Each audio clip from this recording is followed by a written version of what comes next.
You know, just to get things kicked off a bit, since it's already 6:30, while we wait for the technical issues to be resolved, I'm Robert Witherwax. I'm the vice chair of this committee. Let me just take attendance of who among our applicants is here. So bear with me one moment. Mr. Witherwax, I just resent you the roster for tonight as well, so you should have it now. Thank you, Ms. Neal. Do we have anybody here for Mitchell's Diner?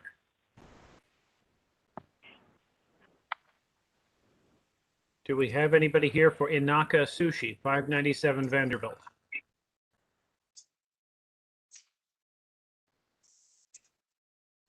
Do we have anybody here for Sushi Lin, 335 Flatbush? Yes, I'm here. Okay, Hello. thank you. Oh, Ms. Weatherspoon, are you joining us? No, I'm still not. I'm muted. I can hear you. We can hear you, Ms. Witherspoon. Okay. All right. It just shows that it's on. Okay. Thank you. All right. No, that little thing is for you talking. Yes. All right. Good thing I'm not saying anything bad. Okay. Good evening, everybody. On my screen, it says that I'm muted, so I apologize for the delay. Thank you, Rob, for starting. Just continue the attendance if you could, Rob, in Sure. terms of the establishments that are here. No problem. Koto Sushi, 263 Flatbush. It's me again. Thank you. MISC, MISC, 758 Franklin Avenue.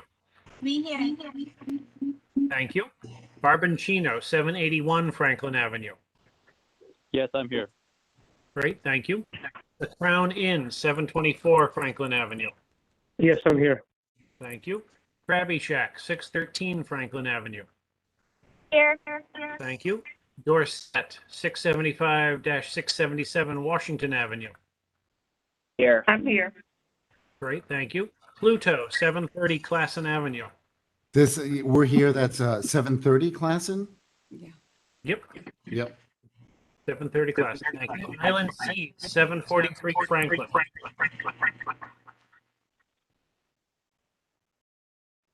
Okay. La Napa, 656 Nostrand Avenue. Oh, I'm here. Thank you.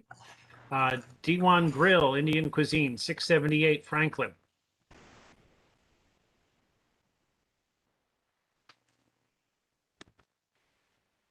Okay. And let's see. BK Lobster, 643 Franklin. Vanderbilt, 643 Vanderbilt. Here. Thank you. Daughter, 1090 St. John's Place. That's Yes. both of us. We're here. We're here. Great. So just starting from the top again, Mitchell's Diner, 617A Vanderbilt. Nobody, thank you. Inaka Sushi, 597 Vanderbilt. And Sushi Lin, 335 Flatbush. Okay. Otherwise, I think I saw Wayne Fanley with his hand up. I'm sorry, I'm not looking at the screen as I'm being. Sushi Wayne, The Wong, are you? yeah, Wong is here. Yeah, I'm here. And that's for Sushi Lin 335 Flatbush. Yes. Thank you. Okay. Julia, I hate to say it, I haven't gotten the roster yet. But I'll use the one from June.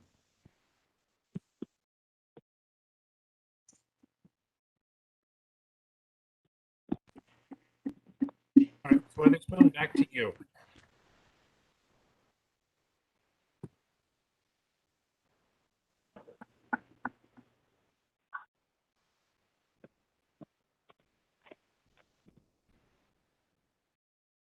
Maybe.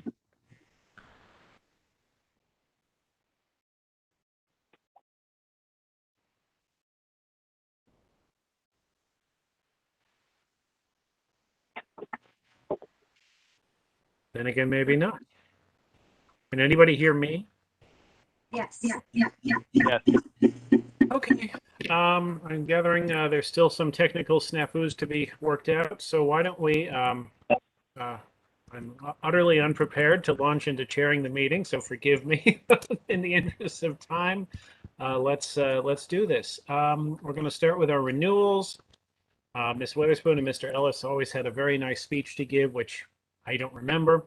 But we're going to go through these one by one. We're going to go over the renewals, read out the application as it's been submitted, and if then take questions from the community.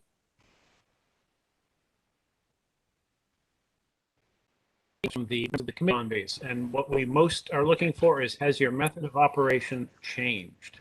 Are you doing anything differently now than you were doing 2 years ago when you last came around for renewal? So bear with me while I open the links. Hi, Mr. Witherack. This is Hi, Ms. Ms. Collins. Collins. Hi. Ms. Witherspoon was in the process of identifying the telephone numbers when her Oh. her technology went out. So maybe we could finish with that before we move into the application. All right, let me see if I can do that. Bear with me 1 second. I came in a little late, so she had already dropped before I got on.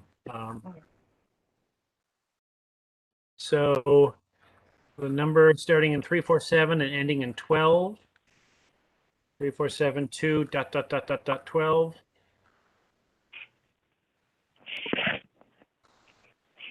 Okay, the numbers, yes. Who are you?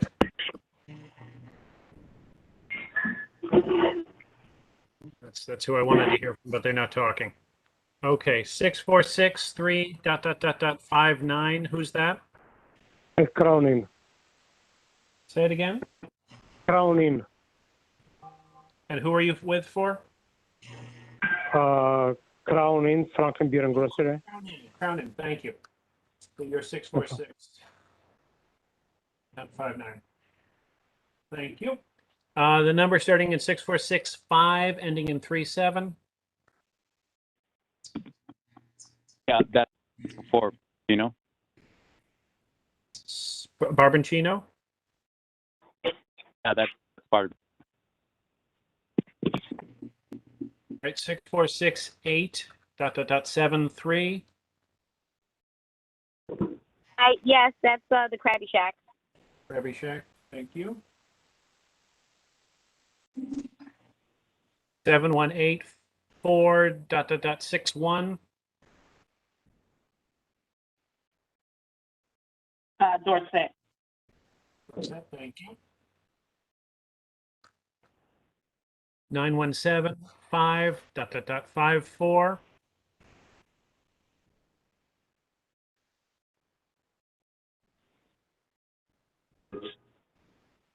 Okay, we'll come back to you. 9177 ... 10. My name's Lacano Brown. I'm a resident in the neighborhood. Mr. Brown, welcome.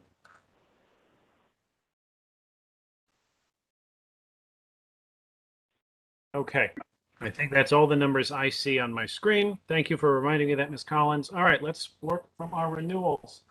So also, did we take attendance for quorum? I did a quick run through on my old roster, and I thought we had a quorum, but that bears proving. Hold on, let me just pull it up. Was the number 472677512 called? 7512, I'm sorry. Yeah, And who are you with? I'm with Dorset. Okay, great. Thank you.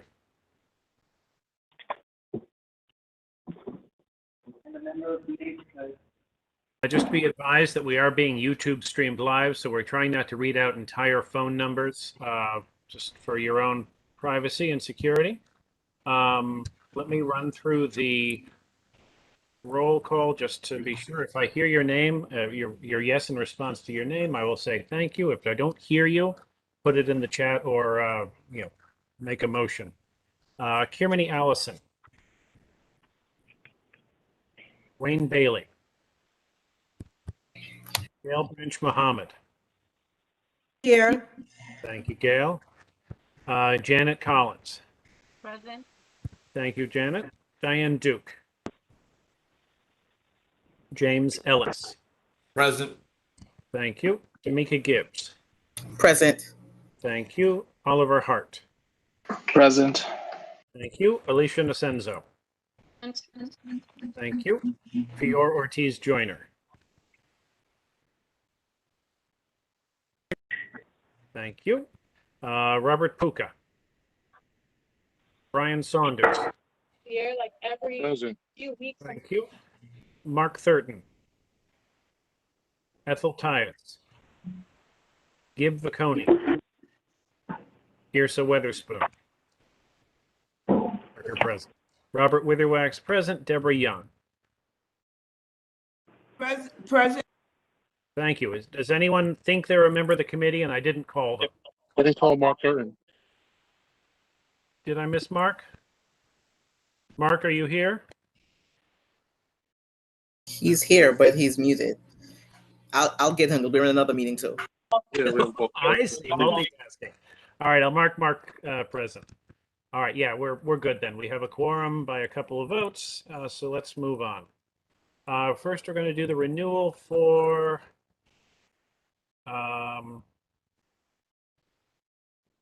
Sushi Lin. Mr. Wang? Yes, I'm here. Great, thank you. Let me just find your materials.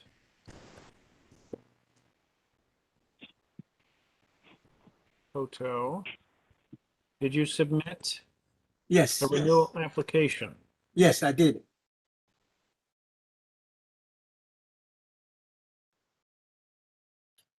Maybe they are the corporation name. You can check the corporation name. Well, I'm seeing everything else I'm seeing in our file I recognize, so I'm not seeing your application. Okay, let me give to you. They filed with the corporation name. Hold on 1 second.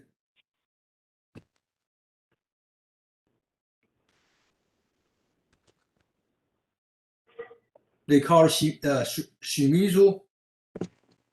Could you check Shimizu? Okay, hold on. That does change that. I did say that. No, Okay, hold because on. I filed on the corporation name. Yep, Izu, I got it. Yeah. Shimizu, got it. Okay. Thank you, Mr. You're Mr. Wang, and who is Hong Lin? He's the owner. Okay, and who are you to that? I'm the representative. Okay, thank you. Just so we're on the record. So this is Sushi Lin, Shimizu Sushi, doing business as Sushi Lin, address 335 Flatbush Avenue, operating in its current location since September 15th, 2017 as a restaurant bar with, what type of license do you have? Beer and cider? Beer Wine. and wine. Restaurant wine. Restaurant wine, okay. It's not listed on your application, but we can change that easily. You have 12 tables with 24 seats. You have one sushi bar with 8 seats for a total of seating of 32 seats. Maximum patron capacity is 74. Your hours of service are 11 a.m. through midnight, 7 days a week. You have no noise attenuation measures. You have no outdoor service areas. And you have an indoor CD player. You have 5 service employees, 0 security employees. There are 4 residences in the building and 3 residences to the left, right, and rear. You have made no changes to your operation since your last application, and you have no plans to change and make changes to your operation. And you're aware of the local hiring program. You posted your notice, which we see a screenshot of here. Does anyone have any questions about Sushi Lin 335 Flatbush Avenue? Opening it up to the floor. Any community members? Any committee members? This time I'd like to recognize Police Officer Vidal from the 77th Precinct. Now I know that this particular establishment is in the 78th Precinct, but Officer Vidal, if you have any About Actually, I don't have anything. They have 0, 3, and 1 complaints for the year. So actually did a check on them, and I have no complaints, no noise complaints whatsoever. Thank you. Do you have any complaints about the agenda? You want me to go through the complaints for the locations? It's a better use of your time. Okay. We have Inaka 597 Vanderbilt Avenue. I have 0, 3, and 1 complaints. We just did 335 Flatbush Avenue, Sushi Lin, that's 0, 3, and 1 complaints. Koto Sushi, 263 Flatbush Avenue. We have 0, 3, and 1 complaints. Can you repeat those things? We have because your voice is 758 breaking Franklin up. Avenue. That's I don't know how you pronounce that. MISC, is that correct? Yes, correct. Yes. Okay, so I have multiple complaints. Officer Vidal, we can't hear what you're saying. You can't hear me? All right. Your For voice is cracking. 758. Say it again, I'm sorry. Your voice is cracking up, so we don't get the information. Okay, I'll try to speak a little louder in here. Okay. So I have 0, 3, and 1 complaints for MISC on 758 Franklin Avenue. Barbacino 781 Franklin Avenue. I have 0, 3, and 1 complaints. I do have 6 911 calls for this disorderly male that was harassing their customers. So there's actually someone that was harassing their customers, nothing generating from inside the location. The Crown Inn, 724 Franklin Avenue. We had 4 311 for noise. Krabi Shack, 613 Franklin Avenue. We have 0 311 complaints. Pluto, 630 Classen Avenue. We have 0 311 complaints. Island CZ, 743 Franklin Avenue. We have 0 311 complaints for noise. We do have a complaint report for harassment, I guess, of one of the employees. That was back in August. We have La Napa, 656 Nostrand Avenue. That's 0 311 complaints. And Dorset, 677 Washington Avenue. We do have a significant amount of noise complaints. For 311, we have year-to-date 64 calls for noise complaints for Dorset.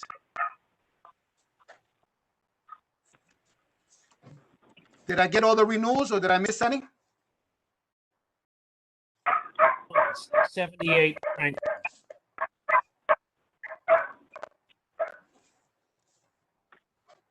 Hello? 678 Franklin. Which one? I'm sorry, you broke up. Daiwan 678 Franklin. 678 Franklin Avenue.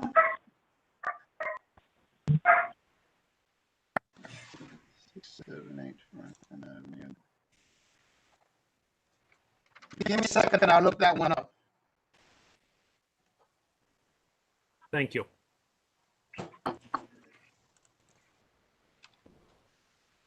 In the meantime, thank you, Police Officer Vidal. Can we return to Sushi Lin? Does anyone want to make a motion?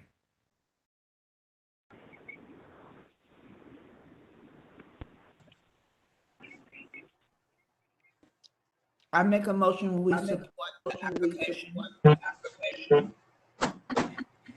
I second it. Motion made by Ms. Young, seconded by Frank Mohammed.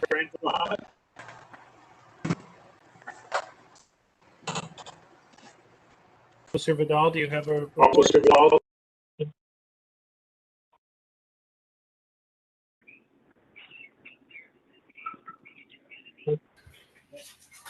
Officer Vidal, I don't hear you saying anything. I have 0 complaints for 678 Franklin Avenue. Okay. Thank you very much. To avoid the feedback, everyone please mute. Did I get all the renewals? That was it. Thank you. You got them all. There's quite a few.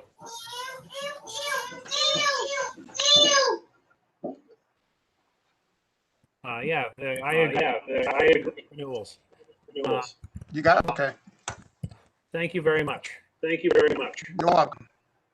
All right, everyone mute. Everyone mute roll alphabetically. And hopefully we can minimize the feedback. Kirmany Allison. Wayne Bailey. Gail Branch Muhammad. Yes. Thank you. Janet Collins. Yes. Thank you. Diane Duke. James Ellis. Yes. Thank you. Tamika Gibbs. Yes. Thank you. Oliver Hart. Yes. Thank you. Alicia Nasenzo. Yes. Thank you. Fior Ortiz Joyner. Thank you. Robert Puka. Got you, Ms. Joyner. Thank you. Brian Saunders. Yes. Thank you. Meredith Staten. Mark Curtin. Ethel Tyus. Gib Vaconi. Irsa Weatherspoon. Robert Witherwax, yes. Deborah Young. Yes. The motion passes 10 in favor. Thank you. Congratulations. And we'll see you in October, I guess, for our full board meeting when we do ratify the motions taken here tonight. And that would be October. This is for all applicants. The board meets on October the 14th, the full board meeting. So motions from tonight get carried over on October the 14th. If you are a September renewal and you need this now for the end of the month, let the board office know. Probably do know, but make sure it's not secret. All right, moving on to Koto Sushi, 263 Flatbush Avenue. It's me again. Excellent. You find your file. Koto Sushi. Again, we have Ryan with us. Aijong Kim is the applicant. Koto Sushi Incorporated, doing business as Koto Sushi. All right, who's got the dog?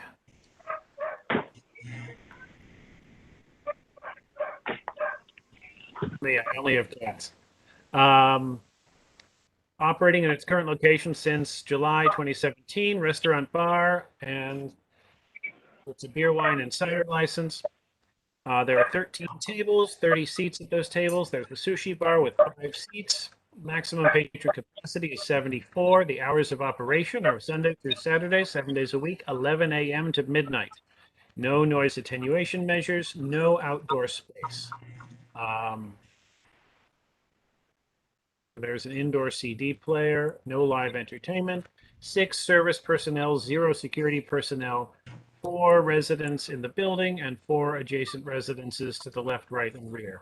No changes made since operational changes have been implemented since the last application, and no operational changes are planned to be implemented before the next application. And they are aware of the hiring program. Mr. Wang, did either of these establishments avail themselves of the open streets? Oh, I didn't got your question. The open streets restaurants program that permitted restaurants to use the sidewalk or the street space. Did either of these do so? I don't know. I cannot answer. Okay, I don't recall off the top of my head. I walk by them all the time. Rob, I can speak to that if you're interested.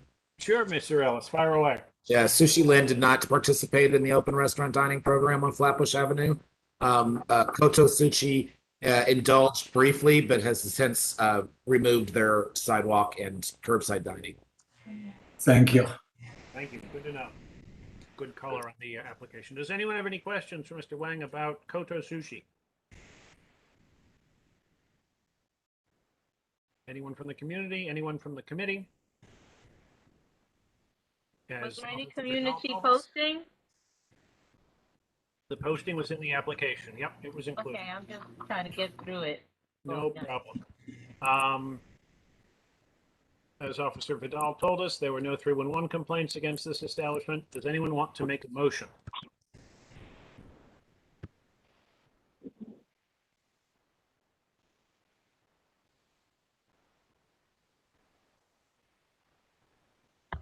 Make a motion that we accept the application as submitted.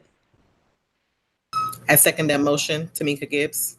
That was Ms. Young making the motion, Ms. Gibbs seconding.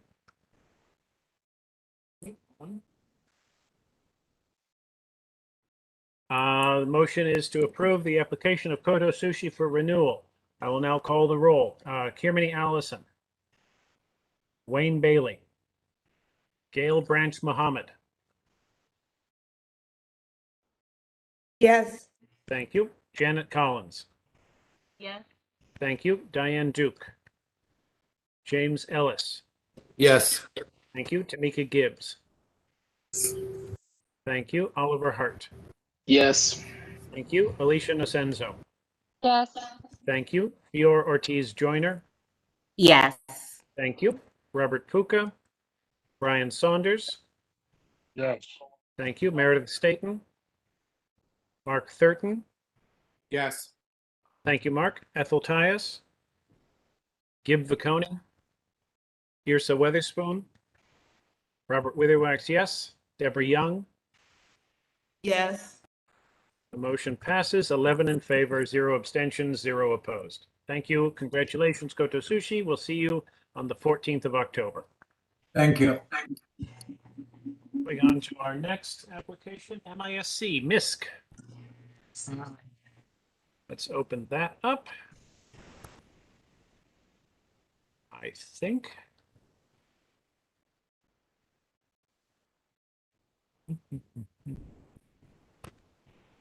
Again, maybe not. Was that included in our? Oh, yes, here it is. Good chance 758, right? Yes. Bandit Bunsri, Miss, doing the corporate name is Good Chance 758 Corp, doing business as MISC. Am I pronouncing that right? Yes. MISC. 758 Franklin Avenue. You've been in operation for 4 years. You have a full liquor, wine, beer, and cider license. You have 8 tables in your establishment with 26 seats. You have 1 bar with 7 seats for a total of 33 seats. You have a maximum patron capacity of 74, and your hours of operation are 7 days a week, 12 p.m., noon to 11 p.m. You have background music only for noise attenuation measures. You do have an outdoor service area.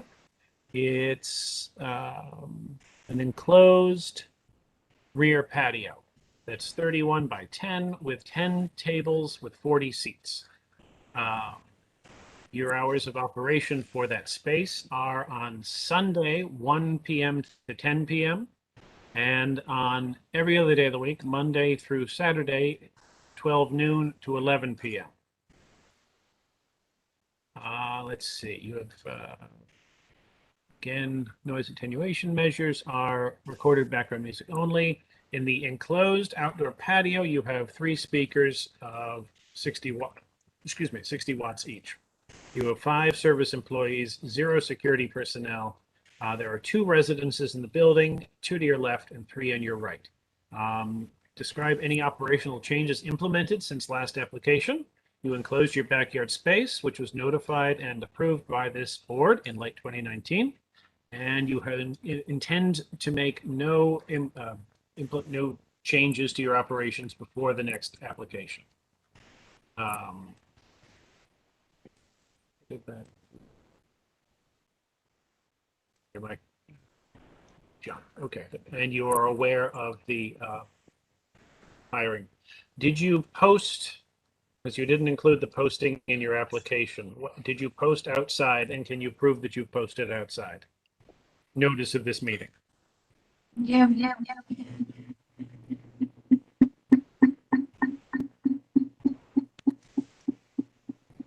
You can hear.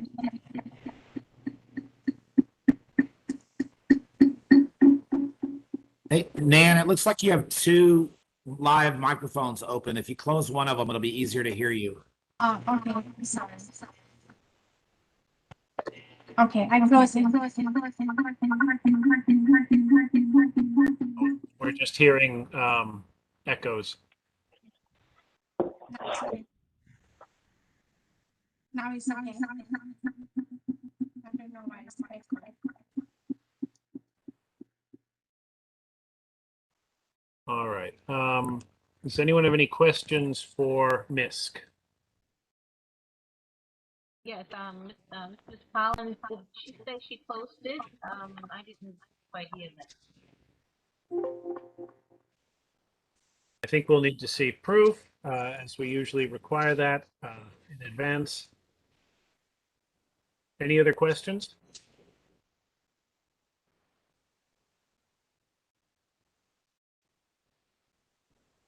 And hearing none, I will entertain a motion. I make a motion to support the application. Second that motion, Tamika Gibbs. Mr. Ellis, Ms. Gibbs, will you accept a friendly amendment that the applicant will provide proof of 10-day notice? I'm amenable to that. Yes.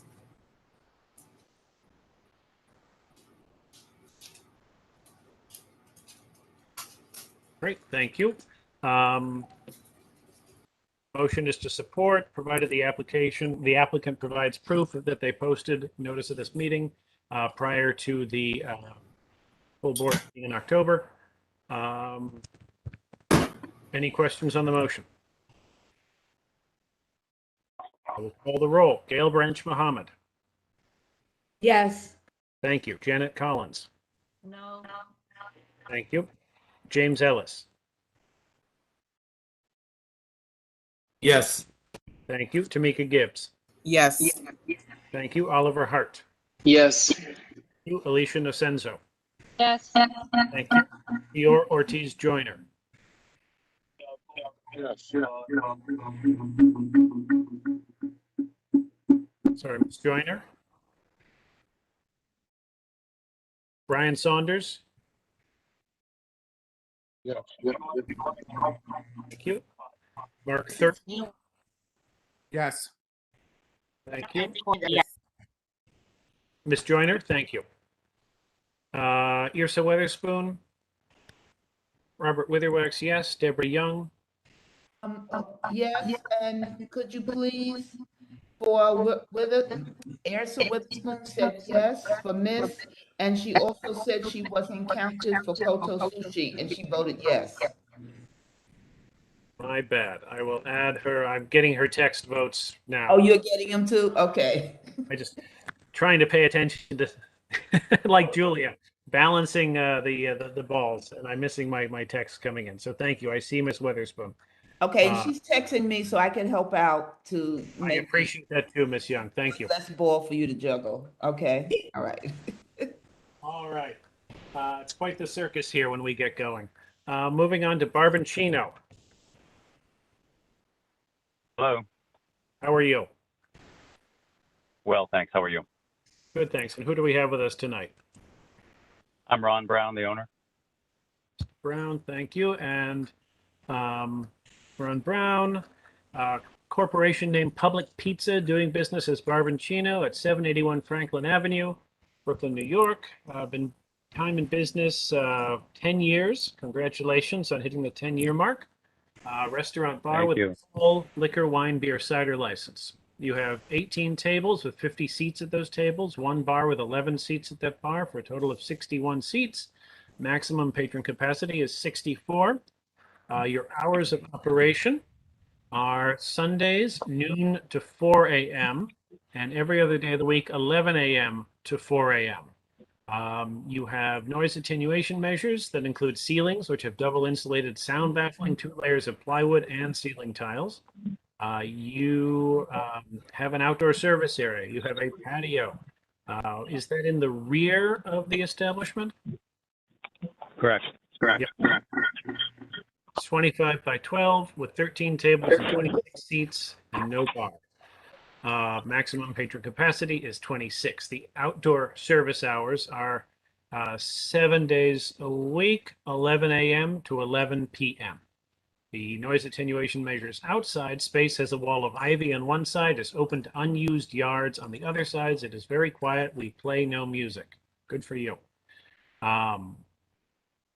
You also have availed yourself, according to your application, of the NYC Open Restaurant street seating. You have a 30 by 8 foot area with 6 tables with 48 seats at those 6 tables maximum.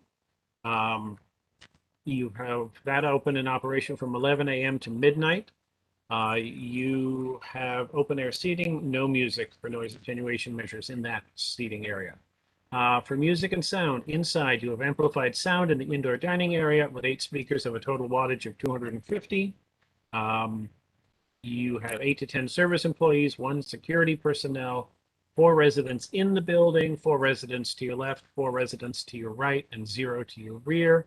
And as you noted already, operational changes since last application, you have availed yourself of the open restaurants outdoor seating area, and you don't anticipate any before the next application. And you are aware of the hiring program. Do we have, I don't see it in the file, do we have your proof of posted notice? Yes, I sent it with the email. There was 5 attachment photos to the email that I sent.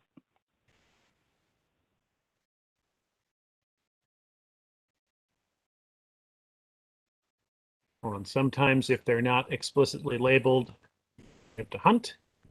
Year 7. Yeah, this must be year 781 Franklin. Okay. I just can't make the photo big enough to see, but it looks like there are 5 photos all taken on the 6th, which is a week ahead of time. So that's excellent. Thank you. What's your experience been with open streets restaurants, with the seating in the street? Somewhat of a lifesaver, as you might imagine. Care to very grateful for it. Although I will say the Department of Transportation has seemed to single me out to make us the perfect outdoor seating area. Lots of constructive criticism, perhaps? Yeah, it's quite laughable because as I walk around the city, I see every single violation that I've had given the 24 hours notice to correct in so many places. But I don't know. I guess B is at the top of the list, so I think that's what's happened. You know, they do it alphabetically. The inspector lives close. Who knows? All right. Well, I'm glad it's been good for the business. What it is. Yeah, and you have a nice attitude toward the bureaucracy that encompasses it. You can't fight City Hall. Yeah, we're part of it, I guess. Any questions on Barboncino from our community members? Any questions on Barboncino from the committee members? Vice Chairman Wax, this is James Bellows, making a motion to support the application. Thanks, Mr. Ellis. Is there a second? Sorry, who was the second? Gail. Thanks, Ms. Branch Mohammed. Motion to support. I will now call the roll. Barboncino, Kirmany Allison, Wayne Bailey, Gail Branch Mohammed. Yes. Thank you. Janet Collins. No. Thank you. James Ellis. Yes. Thank you. Tamika Gibbs. Yes. Thank you. Oliver Hart. Yes. Thank you. Alicia Nocenzo. Yes. Thank you. Fior Ortiz Joyner. Yes. Thank you. Brian Saunders.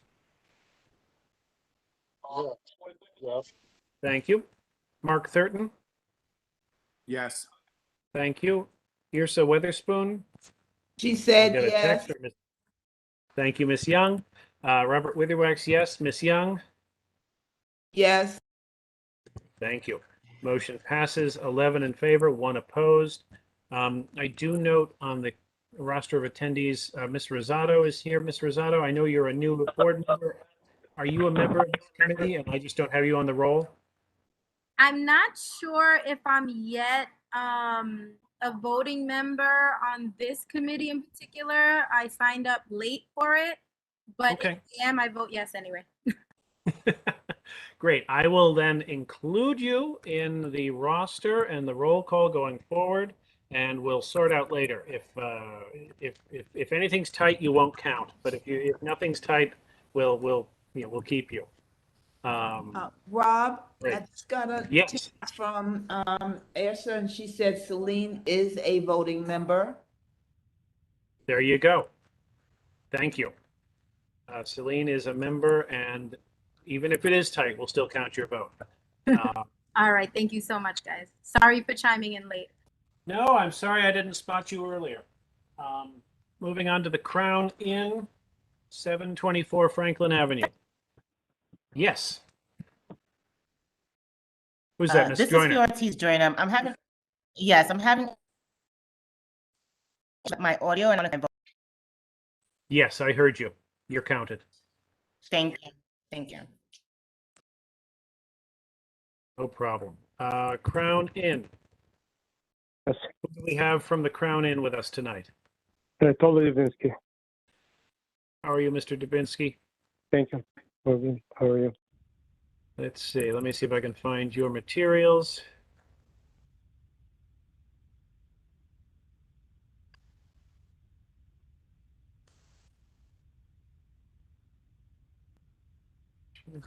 Sir, Krabi Shack, Dorset.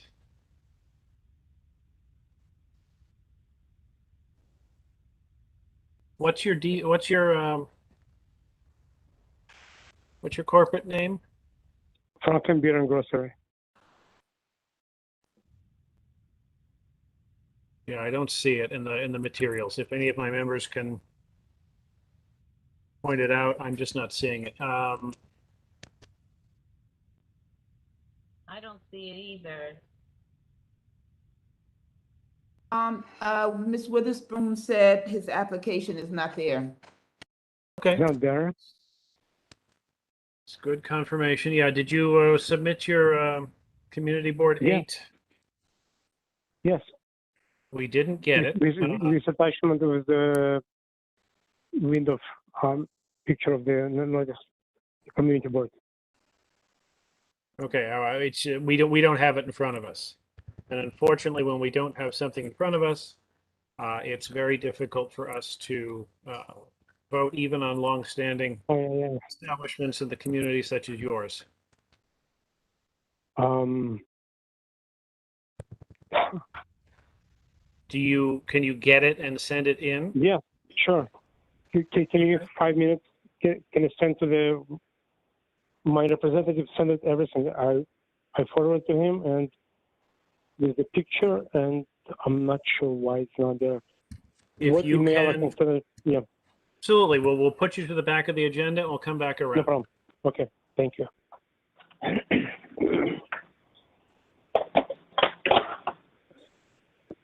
And the good news for Mr. Dubinsky, even if it doesn't happen tonight, he is an October renewal, so it's not urgent if it happens tonight. It can happen in October. So if that's an option he wants to take, we'll do that. All right, moving on. Krabi Shack. I don't know in what alphabetical world Crown Inn comes before Krabi Shack, but there you are. Let's go to Krabi Shack. Who do we have with us tonight? We have Gwendolyn Woods and Viola Bell Clanton. Bell Clanton. Good evening, Miss Woods. Good evening, Miss Bell Clanton. Corporate name, Krabi Shack LLC. Oh, my members, we have, there was a copying error, so we have the application. I have it as well as it didn't make it into the drive that was sent out to everybody. So I'm just going to read it off, but I'll read it a little more slowly than I've done the other ones. Krabi Shack LLC, location 613 Franklin Avenue, 7 years operation as a restaurant bar with. Do you have a full liquor license? Yes. Yes, a full liquor license. You have 3 tables indoors with 19 total possible seats at those tables. You have 1 bar with 3 seats at the bar for a total of 22 indoor seats. Your math is a little fuzzy here. You say maximum patron capacity is 21. We'll take it at 21. Hours of service. You open at noon, Sunday, Monday, Wednesday, Thursday, Friday, and Saturday. You are closed on Tuesdays. Open at noon all other days. You close at 8:30 on Sunday, 9 on Monday and Wednesday, and 10 Thursday, Friday, and Saturday. That is your proposed. That is a curtailment from what you're doing. You're dropping an hour off every day from what you have been doing. You do have a Sidewalk cafe. If I recall, it's as of right. It's within your property line, right? Yeah. It's 7 feet by 5 feet. And you've got, how many tables do you have out there? Do you know offhand? Yes, 9. Okay, and 20 seats for a maximum patron capacity of 35. Great. And your hours of service are noon through, again, 8:30 on Sunday, 9 on Monday and Wednesday, and 10 on Thursday, Friday, and Saturday. You are closed on Tuesdays. Inside, you have amplified sound, 1 speaker of 40 watts. You have 12 service employees, 0 security personnel, and you do have security cameras. You have no residences in the building, and to the left, you have business. You have a business to the right and 2 residences to the left. You have no operational changes implemented since last application, and you have no operational changes intended to be implemented before the next application. And like I said, we had also about your school book. You don't even know. We had in the file, the only thing that made it in was your proof of postage, but we still do need to see your proof of posting. We posted the notice of this meeting ahead of this meeting, so people know to come and talk about you or not. So that is still missing. Okay. Can I send it to you right now? Yeah, send it to the board office, please. Okay. Could I also make a note that Gwendolyn's email address is incorrect, and you have our attorney's address, and we're probably, by the time the next time around, we probably won't be working with him any longer. But Gwendolyn's email is incorrect, so we're not getting information that we need, and we would like to put our business email address on your file if possible. All right, make sure that the board office, again, don't say anything. This is a live stream that's going to be recorded for posterity, so don't put anything out here tonight publicly, but do send it to the board office. We'll make a note that it was incorrect. Okay. We apologize for that. All right. Any questions for either Ms. Bell Clanton or Ms. Woods about Krabi Shack?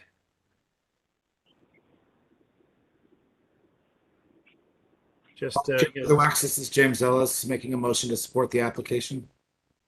Second. Mr. Ellis, is there a second? Second by Mr. Saunders.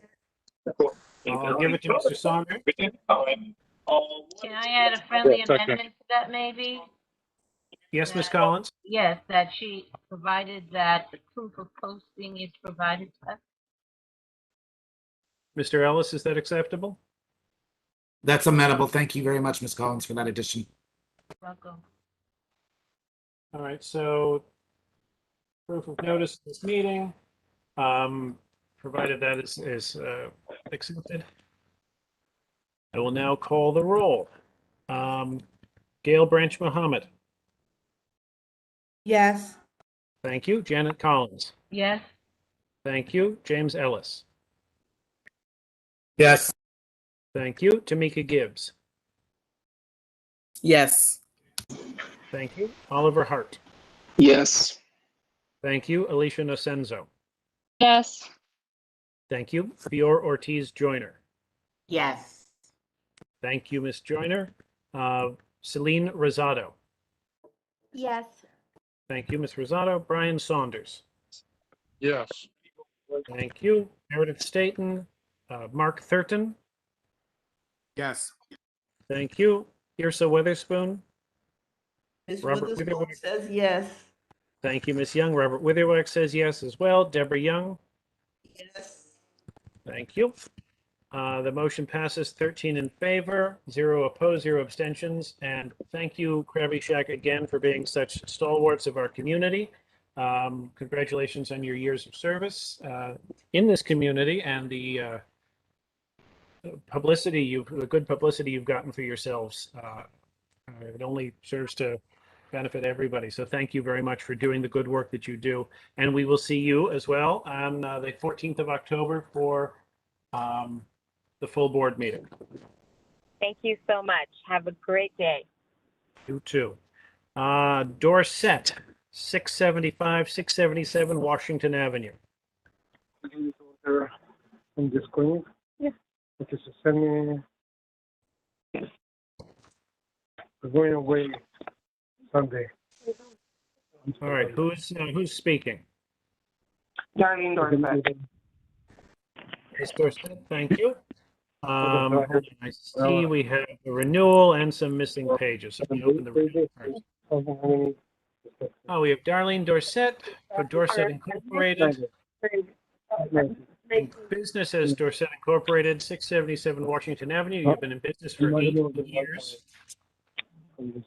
Sorry, is there someone else who's speaking? Okay. Yeah, it's a phone number, 646 ending in 59. Let's crown in. That's totally. Thanks. All right, back to Dorset. You have 8 years in business. You are a catering hall. You have a full liquor license. As such, you have 14 tables with 68 seats at those tables. You have a, oops, this is where we're missing pages. Okay, hold on.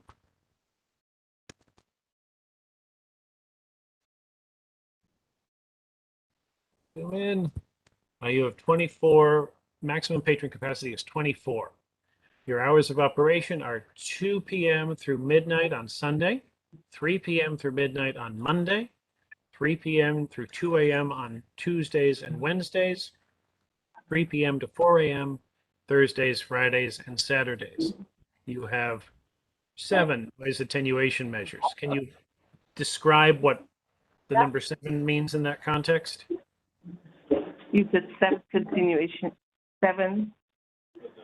Yeah, you have noise attenuation measures. What they're usually like. The question implies like, what types of measures have you taken to make your establishment quieter? We placed additional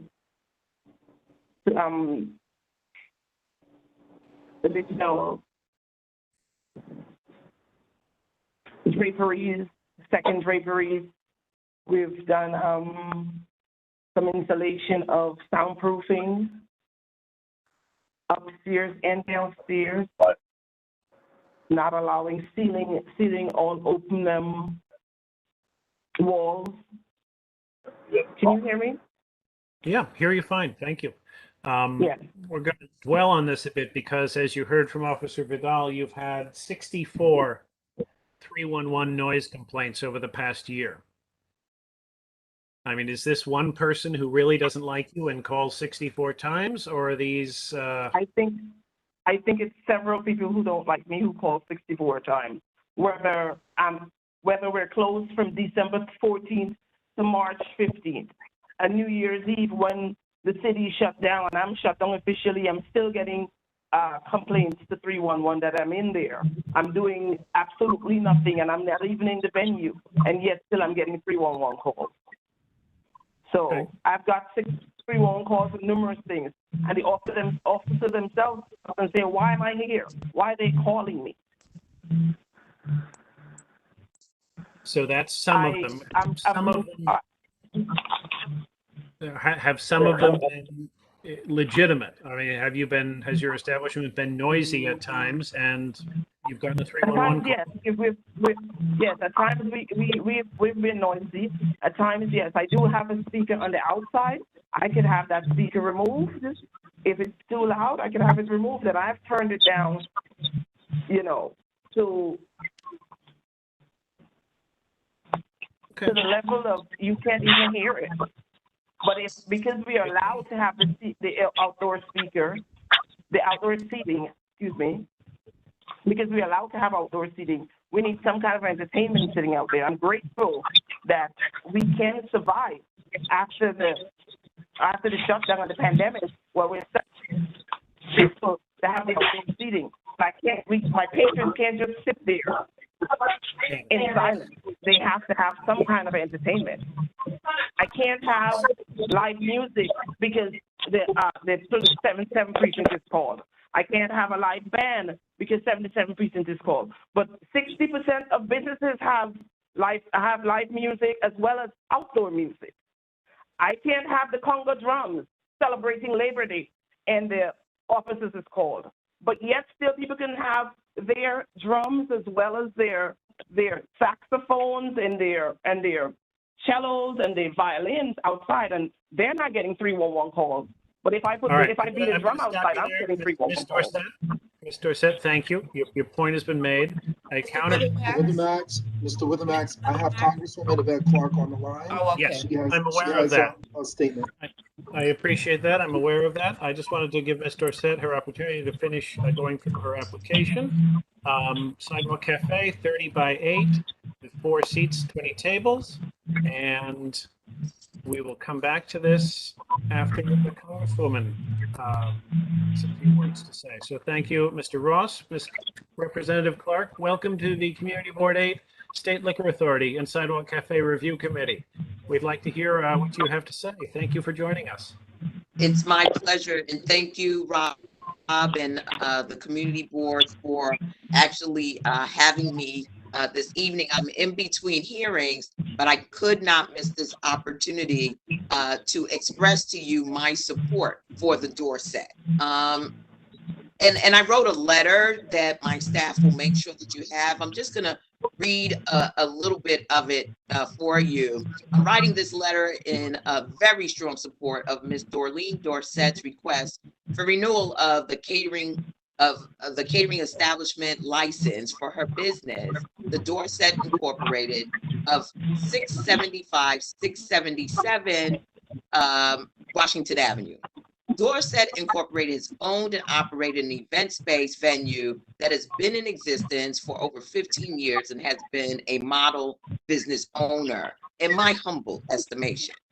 And while it has been brought to my attention that there have been a few noise and other unsubstantiated complaints made against the business in question, it is my understanding that the New York City Police Department has never issued a citation, a ticket, or otherwise to this establishment for any purpose. Dorset Incorporated has meticulously the letter of the law, and including contracting with a waste management company to ensure the garbage and recycle from her events are not left on city property. Ms. Dorsett, who responsibly owns and operates the business, has also implemented a food aspect for the purposes of both her liquor license and events, as is required under pandemic regulations. She has also ensured that security is provided at each event to ensure all rules, including COVID protocols, are followed by guests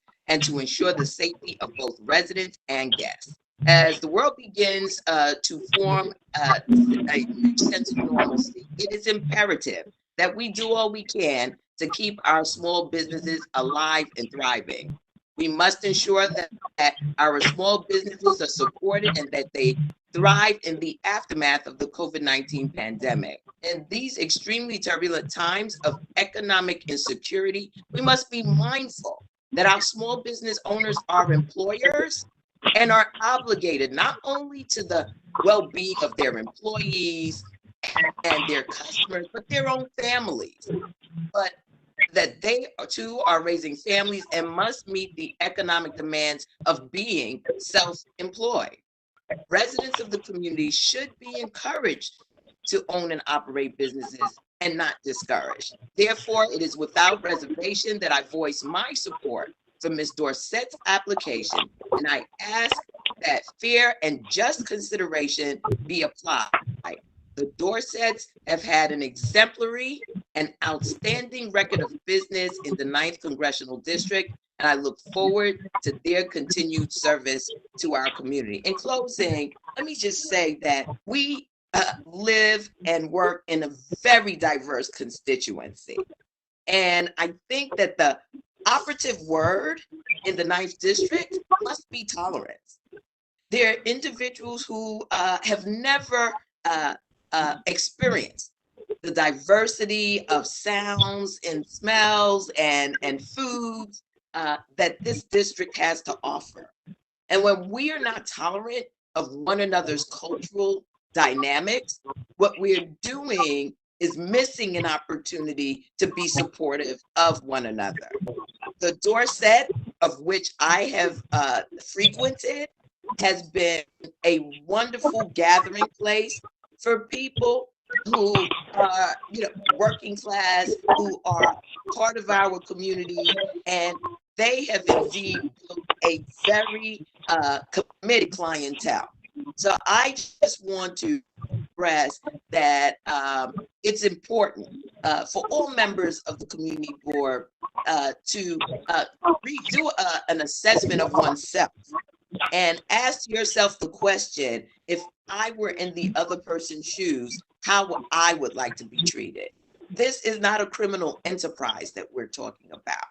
However, this organization provides a very valuable service to many throughout our community. And again, I think that what has been described to me in terms of the way that these two women, it's a women-owned business, it's a Caribbean-owned business, and it's a Black-owned business, has been extremely unfair when I look at the types of venues that are similarly situated within the 9th Congressional District, and the excitement, the music, and the noise that they bring to commercial corridors.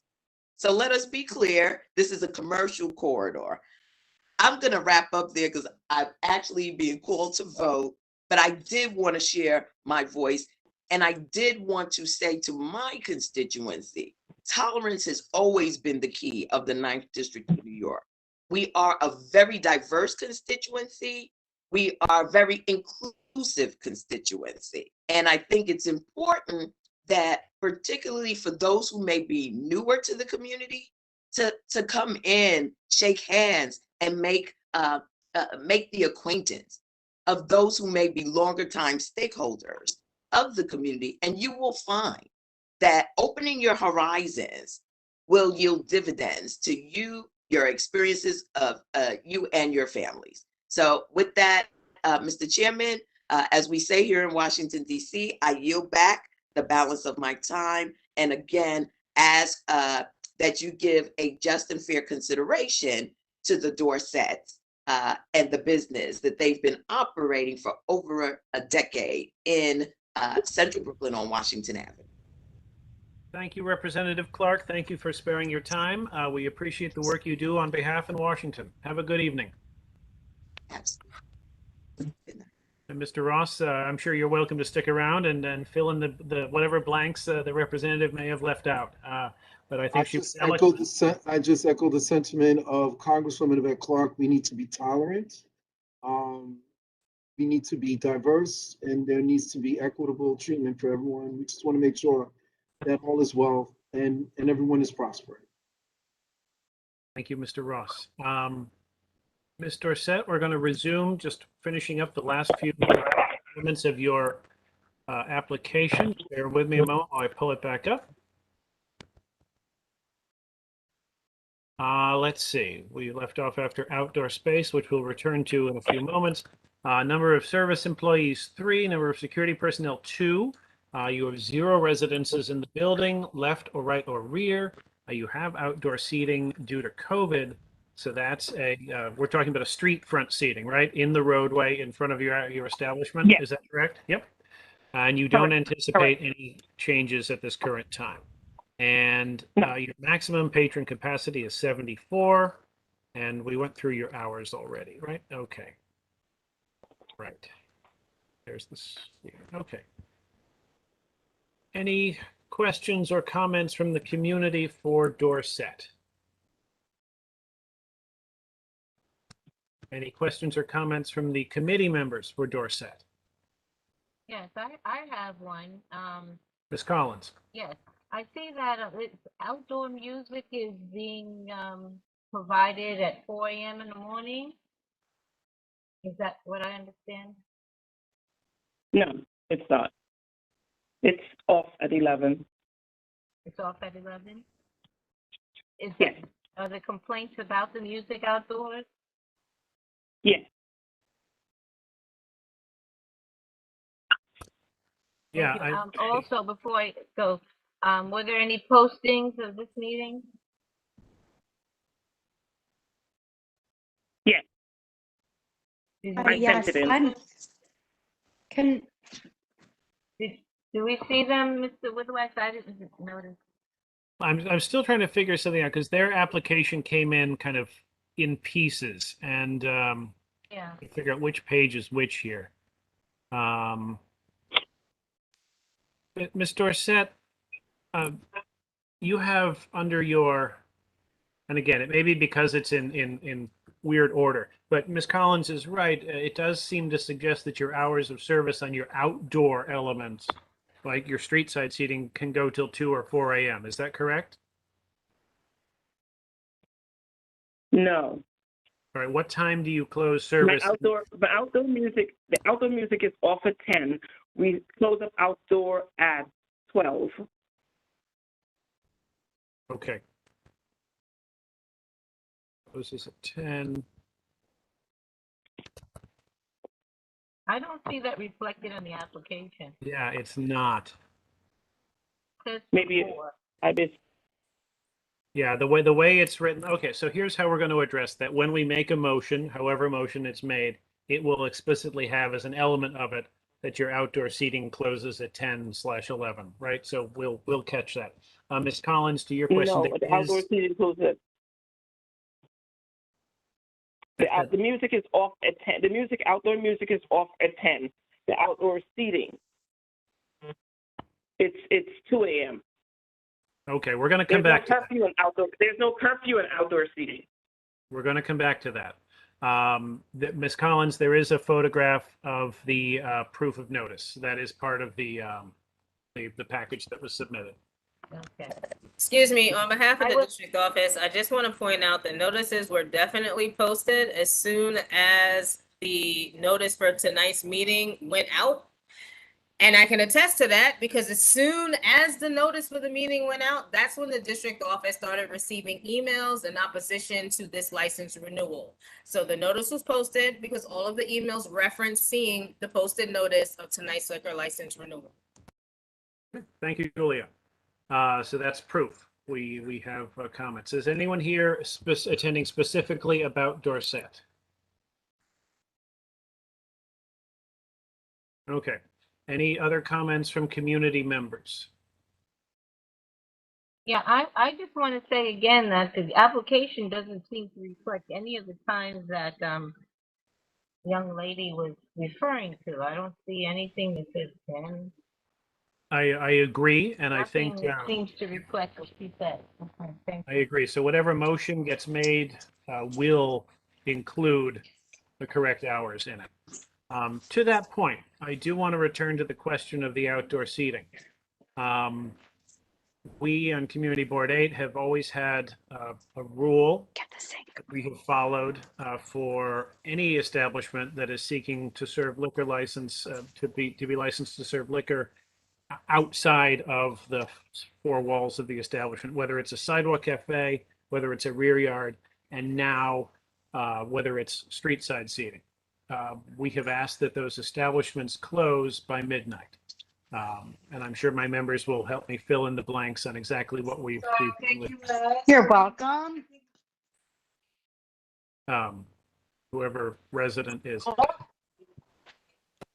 One of the other things we've always asked establishments who come to us seeking approval or renewal approval is that there be no amplified sound in those outdoor areas. So again, a closure that reflects the residential nature of this community and the sound issues that reflect the residential nature of this community. Sorry to interrupt, Mr. Witherwax, but the person labeled as resident, if they can close their mic, it's distracting to your comments. Thank you, Mr. Ellis. I think they just muted. Now, none of this has yet been tested with street seating, right? Because street seating has not yet fallen under this committee's purview. We are not in charge of what goes on in street seatings. However, we are in charge of, so to speak, we are advisory to liquor license service. So if you are a licensed establishment and you want to serve outside, we have jurisdiction over wherever that may be, whether it's the sidewalk, a rear yard, or into the street.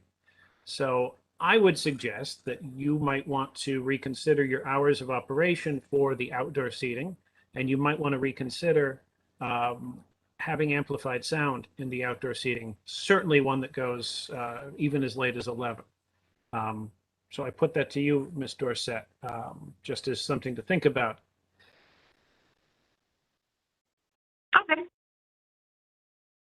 I will return to the members. Does anyone have do any of the members have a question or a comment on this matter?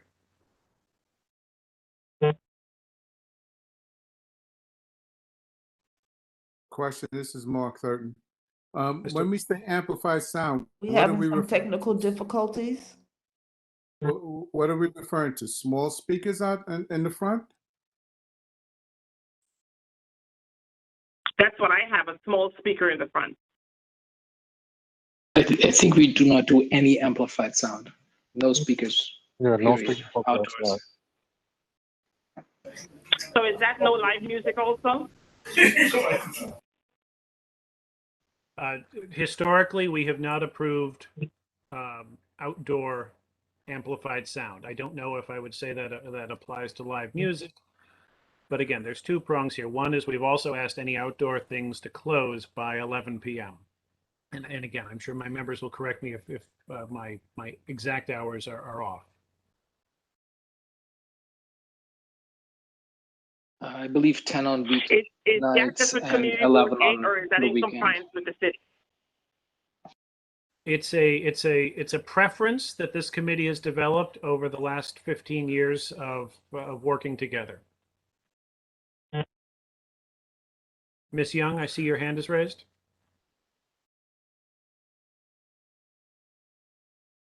But I'm not hearing you.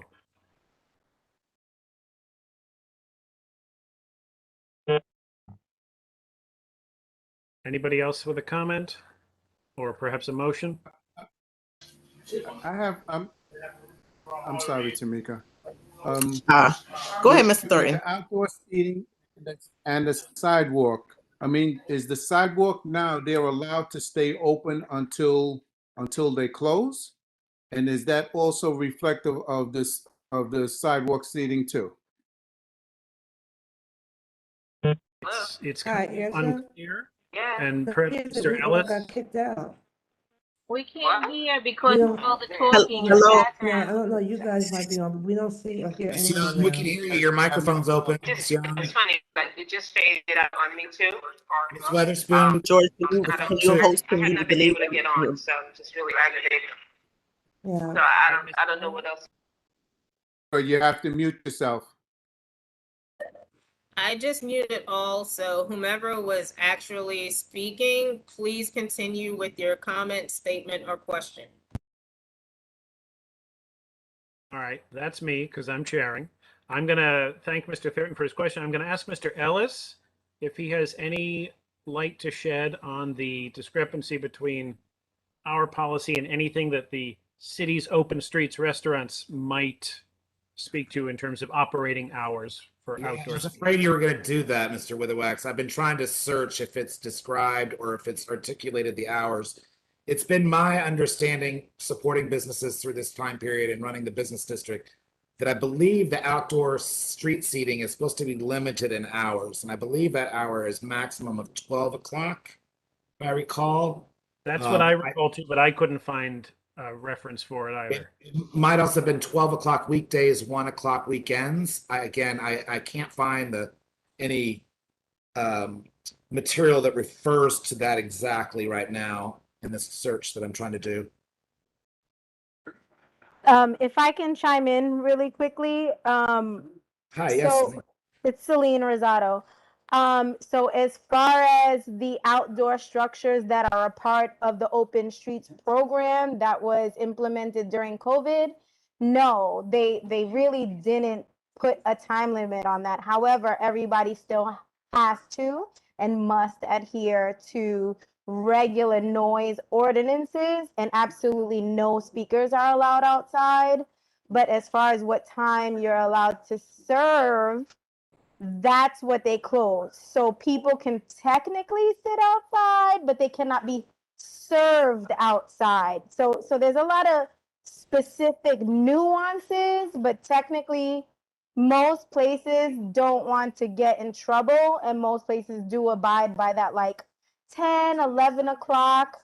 12 is pushing it, but there were no real specifics because it was it was like an extension of what you were already allowed to do under your license while you were inside. So yeah. No, that makes a lot of sense. I have additional information that could piggyback off of what Ms. Rosado just said. So when open restaurants was first implemented last year to help businesses during COVID, all street seats were allowed to operate, if not for the statewide, what's that thing called? Curfew for establishments. They were able to operate their street seats in reference with the standard DCA, what used to be DCA Sidewalk Cafe operations. That is coded into city law.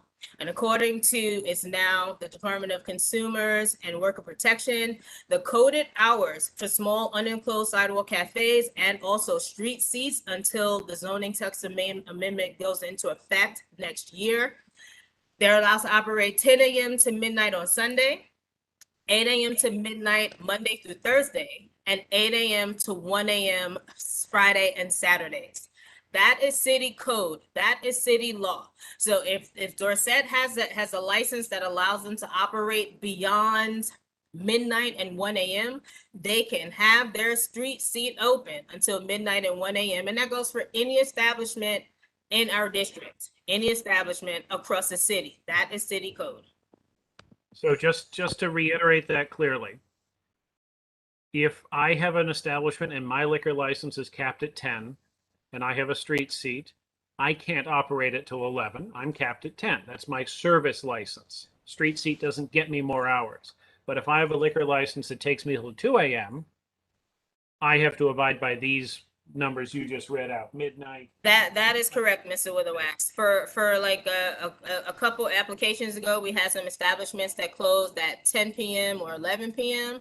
They cannot stay open beyond that. But for those places that don't have a liquor license that can operate 24 hours a day based on what the Department of Health says, then yes, legally their street seat, if they have one, we have a couple of establishments on Washington that are just, I don't want to call them glorified bodegas, but gentrified delis, I'll say. They are allowed to operate their street seats even without a liquor license and without service of alcoholic beverages until midnight and 1 a.m.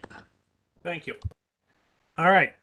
Bringing it back to Dorset, because that's just kind of education for the committee. Let's deal again with the issue. We've now solved the question about how late they can operate, and I don't think there's a problem. We'll adhere to those regulations. But the question I think that's still outstanding and might help Ms. Dorset out reliever of some of the 311 complaints is the question of amplified sound. And again, this is not a law, this is not a rule, this has been a policy of this committee to not approve or to discourage amplified sound outdoors. We've dealt with live music on a case-by-case basis, but again, I can't recall any time we've ever actively permitted it in an outdoor venue. I see Ms. Gibbs has her hand up, and I see Mr. Ross has his hand up. So Ms. Gibbs, please. I just had two questions. Well, one question. I heard Ms. Dorset say she has two small speakers outside. Then I heard a gentleman say we have no amplified music outside. Which one is it? I just need clarity on the two. Is Ms. Dorset still here? Yeah, I think so. Ms. Dorset? We're still there. Okay, I know I'm not the only person that heard that. I was like, okay. She said they have two speakers, and then somebody else said there are no amplified sound. So I need clarity. Yeah, the other person I think was somebody in our committee who says that we don't permit amplified sound. I don't think they were saying there was no amplified sound at Dorset. Oh. No, he said we don't have what you amplified. heard, Tamika. This is Okay, Miss I'm just making sure. Yeah, I heard what you heard. Okay, so Ms. Dorset has confirmed that. I know I did hear her say we had two speakers outside. Yes, Ms. Dorset, is there a problem with removing the two speakers outside? I'm a neighbor. I'm a neighbor, and I'd like to discuss this. You'd like to what? Somebody I'd like to discuss Dorset's application. Okay, can you identify yourself for the record, please? There's a question to Ms. Dorset. I thought we have a. Is Maggie? Didn't she wait? Ms. Dorset, Ms. Gibbs has just asked Ms. Dorset a question. So whoever that resident is, shouldn't they just wait their turn?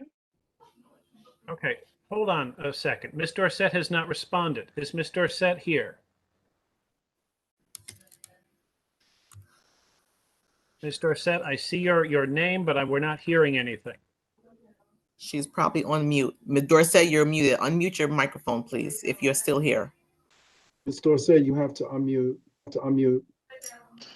Then after Ms. Dorset, we'll ask the person resident to speak, but please hold whoever the neighbor is. All right, she's still muted. Julia, can you unmute 7184.61?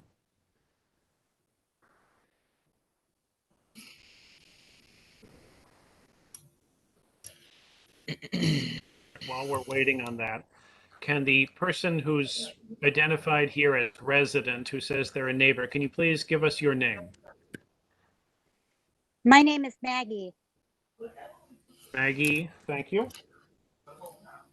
Yes, for the there record, is often amplified music on the street.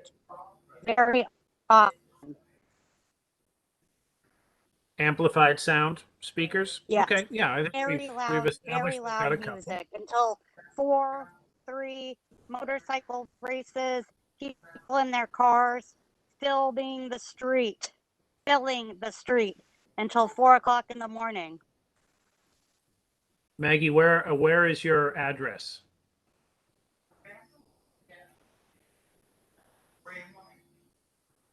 I live across the street. You live across from Dorset?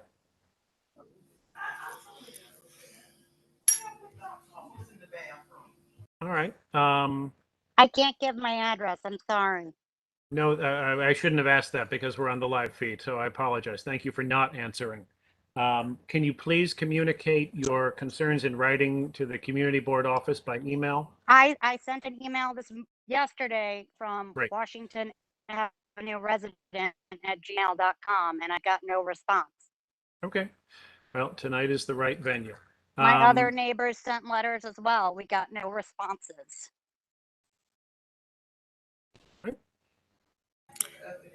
What time is her current license? And 64 noise complaints is about right for about that block, right? Ms. Gibbs, what was your question? When I'm sorry, on her current license, when is her liquor license times till? What is her current times? So indoor service, and again, it's mess of an application. Indoor service is midnight on Sunday and Monday, 2 a.m. Tuesday and Wednesday, and 4 a.m. Thursday, Friday, Saturday. But remember, this is a catering hall, so this is an event-driven establishment. Those are not hours that they're open every day of the week. Gotcha. Those are hours that they're permitted to open when they have an event. Okay, gotcha. This is Ms. Collins. I have a question. Yes, Ms. Collins. And just a point of information. If it's a catering hall, why is there outside music? Usually catering halls have their events indoors. Why is it taken outdoors? Well, this one has taken advantage of open streets. Thank you. But it also be because of the COVID situation that's going on because of social distancing. Because I've seen catering halls in Brooklyn that have outside venues on Utica Avenue. Absolutely. Any other questions on this issue? And perhaps we're getting close to making a motion on it. So they are serving I'm assuming, I'm gonna ask, are they serving their own food during this new expanded space outside? They're not serving drinks and letting people sit outside, are they? But are they serving food now? They are serving food. Okay. So it's not, I mean, it's a restaurant / event space. Yes, their kitchen is downstairs. They serve food during their events. Gotcha. But I couldn't go in there for dinner if I wasn't invited to the event. It's not open to walkers, passersby.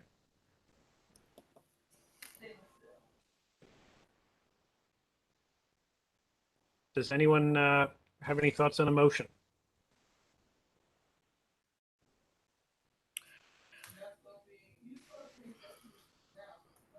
The biggest complaint they had so far was the music outside, am I correct? Seems to loom the largest, yes. Among the things that we as a committee could possibly have some leverage over, yeah. Okay, I'm gonna take a step. I'd like to add a motion. Thank you, Ms. Young. I'd like to make a motion that we support the application with the stipulation that the applicant, try to ensure to the best of her ability that anyone renting out the space be mindful of the community with the volume of their music. That's the best I could give. Anybody?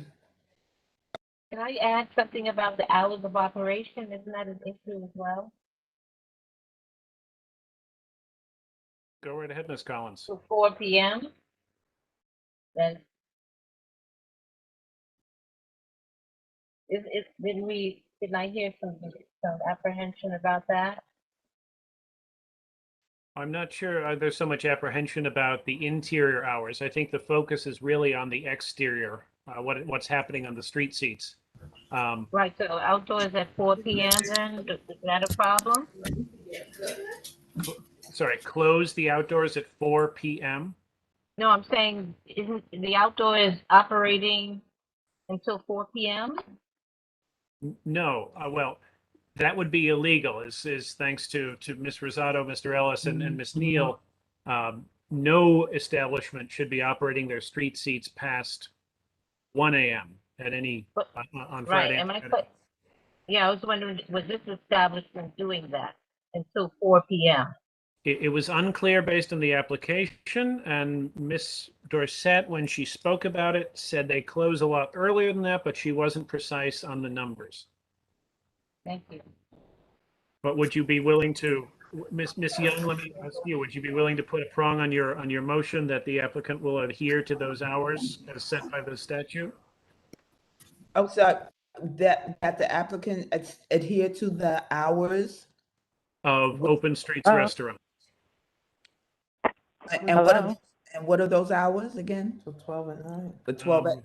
Go ahead, please. I think it was, did I make notes? Hello? It was midnight on Sundays, midnight Monday through Thursday, and This is Dorset. Can anyone hear me? Yes, we can hear you, Ms. Who's- Dorset. Yes, we can hear you, Ms. Dorset. Oh, yes. Thank you. We both got disconnected from the line. I called from a different number, and yes, thank you. I unmuted myself. Someone just magically told me. Good evening, everyone. Welcome back. Thank you. Now, you had some questions about the speakers. Since then, I've been trying to yell into the phone. There's one speaker that's outside. We'll definitely be lowering the music. We'll definitely be controlling those who are standing around or seating. We do not serve food outdoors after 1 a.m. or actually after 12 a.m. because there's no reason to do that. There's too much risk at that point. We do have security at our doors for rented events, for private events. Since the outdoors have been open, we have been taking a great opportunity in using that. It helps us to cover our rent, and we're very happy to be a part of that. As an event space, we try to show exactly what happens on indoors because everyone is very curious about what exactly we are. So the hellos and the good afternoons going by in the neighborhood that I've long been standing in, it makes us happy. For the neighbor that has complaints about the noise, we'll definitely try to work very much so with you and pay very much so close attention to the volume of sound that goes on outdoors. Well, if I could make a suggestion, Ms. Dorset, you could save yourself a whole world of trouble if you were willing to commit to a time that you would turn off that music, or in fact, my personal preference would be to not have amplified sound outside at all. But, you know, I leave that to you, and I leave that to our motion makers. Isn't outdoor music not allowed though? Again, we tend not to approve applications that have stated that they will be outdoor music, that they have outdoor amplified music. I would hope this committee sticks to its guidelines, but that's not a rule, that's our guideline. People who have licenses in this district haven't followed that guideline. So I'm not with that because I've walked past several establishments along Franklin Avenue and they had full lot bands. So, and I was shocked. Sitting on this committee, I was like, when did we approve this? But that's a whole other story. Yep. Did Ms. Young? As far as I know, the city is actually the city's arts. I don't know the correct name for it, but it is an arts and entertainment program. They have been partnering with businesses to get them live performances to help them succeed and excel. It's no longer illegal to have live music outside of your venue in your street seat. If I can add to that, I will say that again, the open seating and the open dining was a new initiative that was not given governance at the community board level. The idea of these activations with sound and music has not been governed, and there's no rules arbitrating any of this at this time. And I think to the point we've always made at the committee, longstanding has been the guidance of to not promote or allow amplified music willingly on the applications. To Mrs. Gibbs' point, this last year and a half has been uncertain.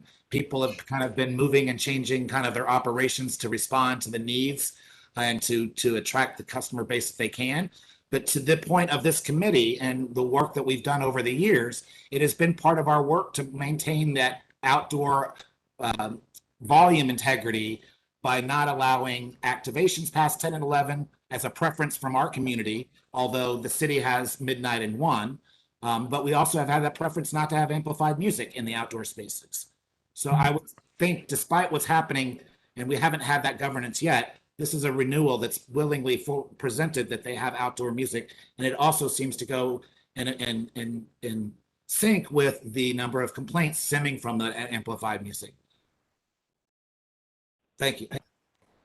Thank you, Mr. Ellis. I see Ms. Collins Thank you. So Ms. Young, you have a motion on the floor to support Dorset's renewal, to ensure that any catering rentals be mindful of the community. And then Ms. Collins made a friendly amendment to that about, and that something to the effect of the outdoor hours of operations as discussed, closed by midnight or 1 a.m. would be observed. Do you want to address the outdoor amplified sound issue in your motion? Well,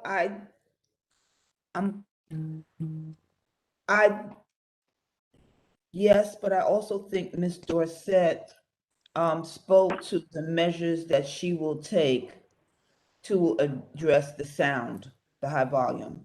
I believe she said that when she came back on. And I'm very comfortable because that's in line with where what I was in line with my motion. I'm sorry. So is she not filing a stipulation to that? Was there a second to Ms. Young's motion? I second that. Who was With that, the- Ms. Gibbs? Yes, with the stipulations of the sound that Ms. Dorset says that she would implement going forward in reference to the sound outside, as well as the sound is outside. Yes.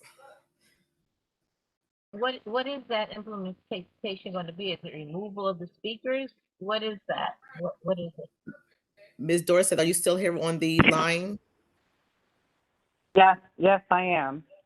Please restate Yes, your. I am. I will. Please go ahead. Hello. Yes, we hear you. We will definitely be lowering the music. We'll lower the volume and pay keen attention to the sound and vibrations that's leaving our space.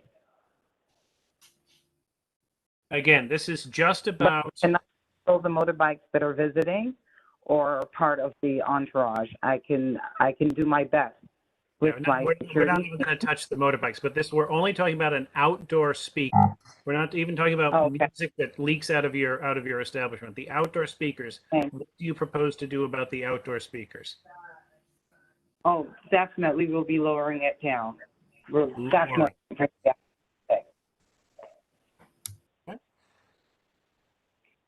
So, Ms. But I understand we as a committee, though, if we don't usually approve outdoor speakers. Is that correct? I just want to reiterate that. You are correct, Ms. Collins. We generally don't vote in favor of motions that include outdoor speakers. Mr. Thurton has a question. Yes, Ms. Dorset, are you willing to work with the community and so that to cut down on these complaints? Most definitely. However, is it possible that I can have live performances outdoors?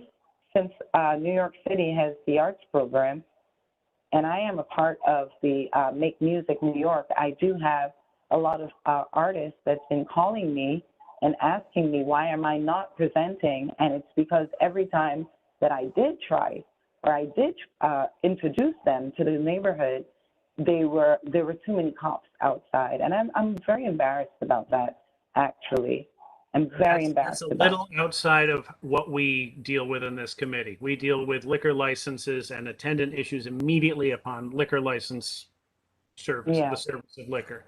So I'm going to leave live performances to another committee or another jurisdictional question. But let's focus on this. So, Ms. Young, we've spent about a half hour on this motion. I do just want to move the business along. Too long. I'm sorry. No. I just cognizant of everyone's ahead, time and Mr. respect. Weatherwax. So I just want to restate Right. your motion, which is to support, contingent upon Ms. Dorset's commitment to ensure that any rentals will be mindful of the community and that the outdoor sound will be lowered, and that she will observe the stated hours about use of the street seats. Is that a fair recap of your motion? Yeah, very much so. Yes. Thank you so much. Great. Then I Very will much. call the roll on that. And again, we ask for Hold on, excuse me, before we go on to voting, could we please get a clarification what hours we are now voting on, especially for if they are outdoors?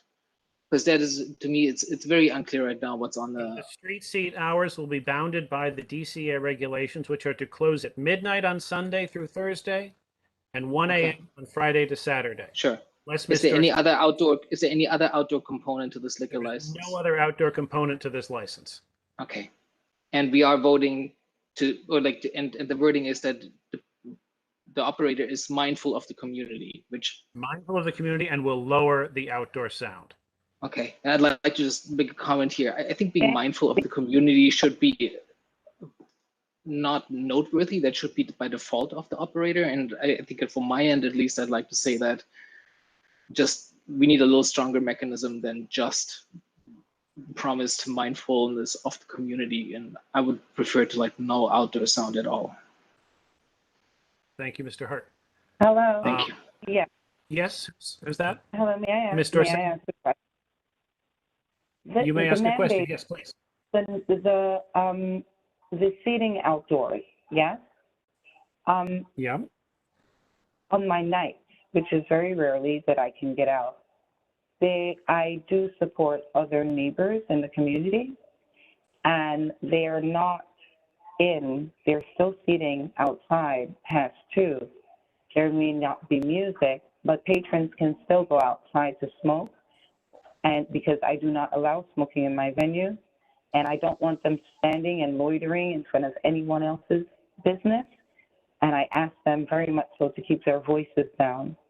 Now, I mean, is that something that I'll have to do, like bringing tables and chairs?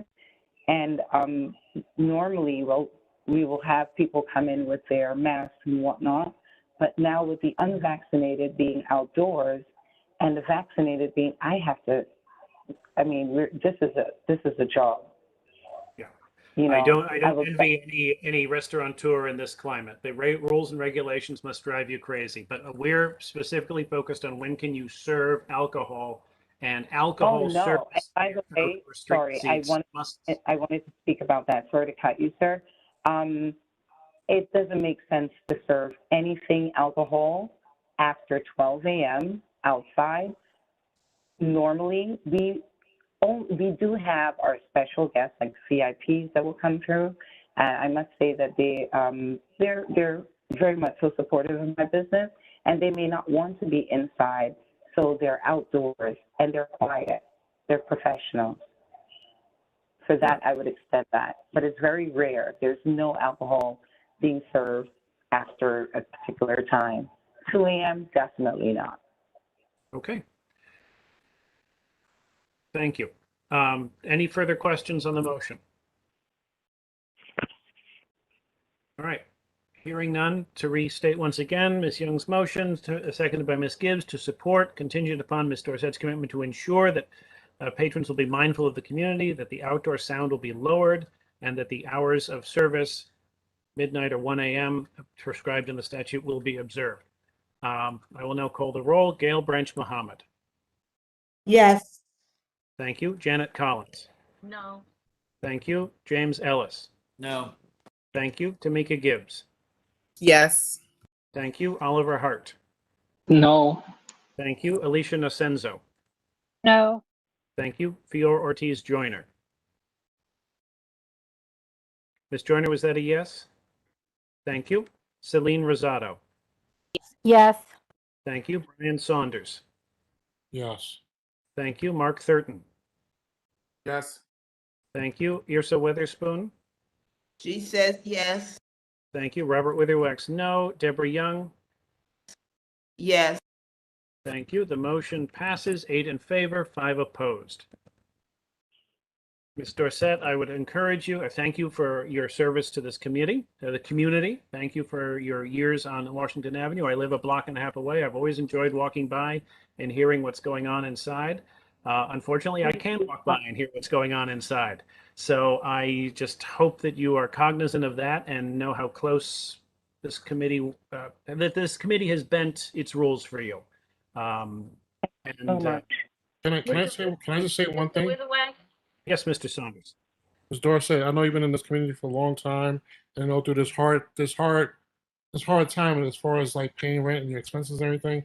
But this is a chance right now that you have a kind of an open dialogue with some of your neighbors and see and address some of their needs and see if you can work together so we don't have these issues and problems in the future.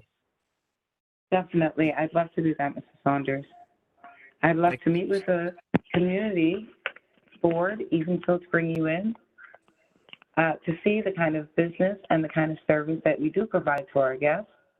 I'd also like to engage my neighbors that's having trouble with our sound. You know, I would like to work with them, and feel free to call me and let us know when there is anything that is disturbing. All right, thank you. Would you be willing, again, not tonight on this live feed, but would you be willing to share a manager's contact number or even your own contact number that the community board can give to members of the community so that instead of calling 311, they can call you directly and have that dialogue? Yes, sir. Excellent. I hope you can send that to the community board office, and we'll take you up on that issue. Ms. Let's Collins, not Mr. Witherwax, can I ask, is it Ms. possible Collins, then for, Ms. Young, then Ms. Rosado. I'm sorry. yes, is it possible for Ms. Dorset to send an amended application with time to the? Yeah, I think, Ms. Dorset, why don't you work with the community board office tomorrow? Because again, this is not on until October 14th. The application came in bits and pieces. So let's get a new application that is a correct statement of your operating hours going forward. So please work with the board office on that. Ms. Young and then Ms. Rosado. Yes, Mr. Weatherwax, this is Gail Muhammad. Hi, Ms. Gail. I heard you say that the rules were bent. And could you be more specific with that for me? Because I don't know which ones were bent. Well, as we've said several times during the discussion of this, we do have a policy on this committee to not approve applications that have outdoor amplified sound. And we just approved an application that has outdoor amplified sound. Does that include backyard also? Yes. Thank you. We've approved some in a few cases, but we put tight hour restrictions on them. We didn't even do that for this case. We took Ms. Dorset at her word, no reason not to, that she will be very mindful of that going forward and modulate it as required. But again, we've not been so generous with prior applicants. We've actually put restrictions, either said no or put hours on it. Ms. Rosado?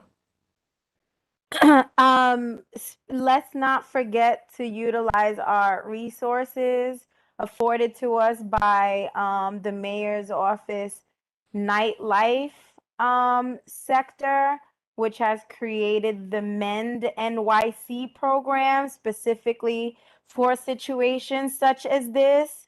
Please, guys, utilize this resource. They are meant to build a bridge between our business owners and our community residents to avoid situations as this and build more of a bond versus 311, 311, 311, 311, 311. Our precincts are well aware of people who are abusing the 311 system. So I will have you all know we have been making mention of the abusers of such, and so therefore that power will not be as strong as it was once. So please, business owners and residents alike, please utilize Mend NYC. Thank you. Yeah, and just go to nyc.gov and look up MEND, Mediating Establishment, and what is it, Mediating Establishment and Neighborhood Disputes, something like that. Yeah. Look it up. It's a great program. It would have saved a lot of our businesses a lot of trouble in years past, because we all know that there are people who just have it in for a particular business. And sometimes it's unfair. So MEND is a great program. Thank you, Ms. Rosado. Anything else on this before we move on to the next application?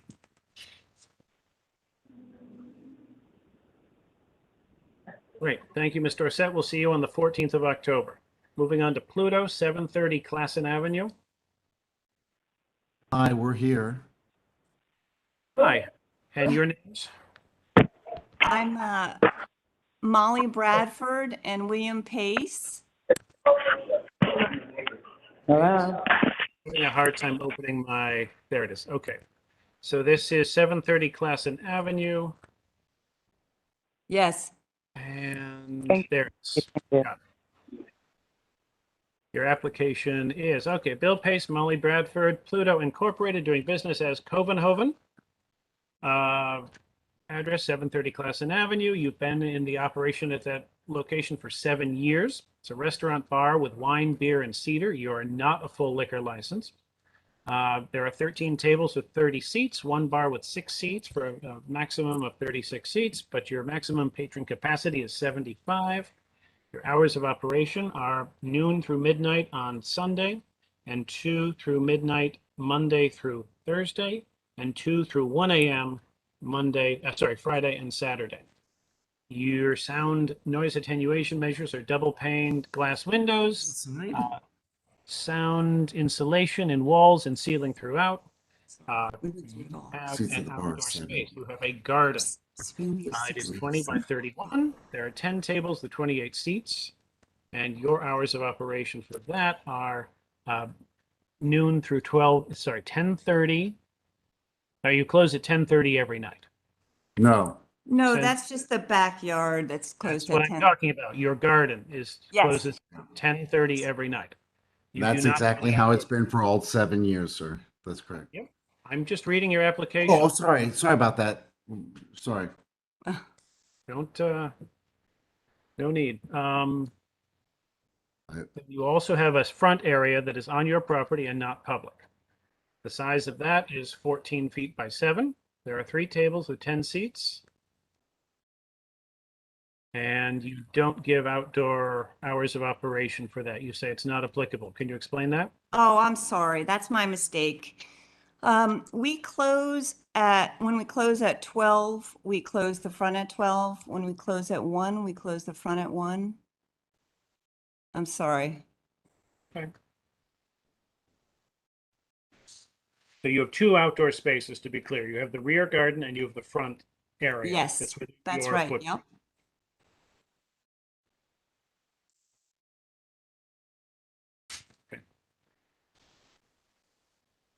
Amplified sound in the front and rear. We're talking inside the establishments. You have 2 speakers, 2 front, 2 rear. Sorry, 4 speakers, 2 front, 2 rear, that are 25 watts each.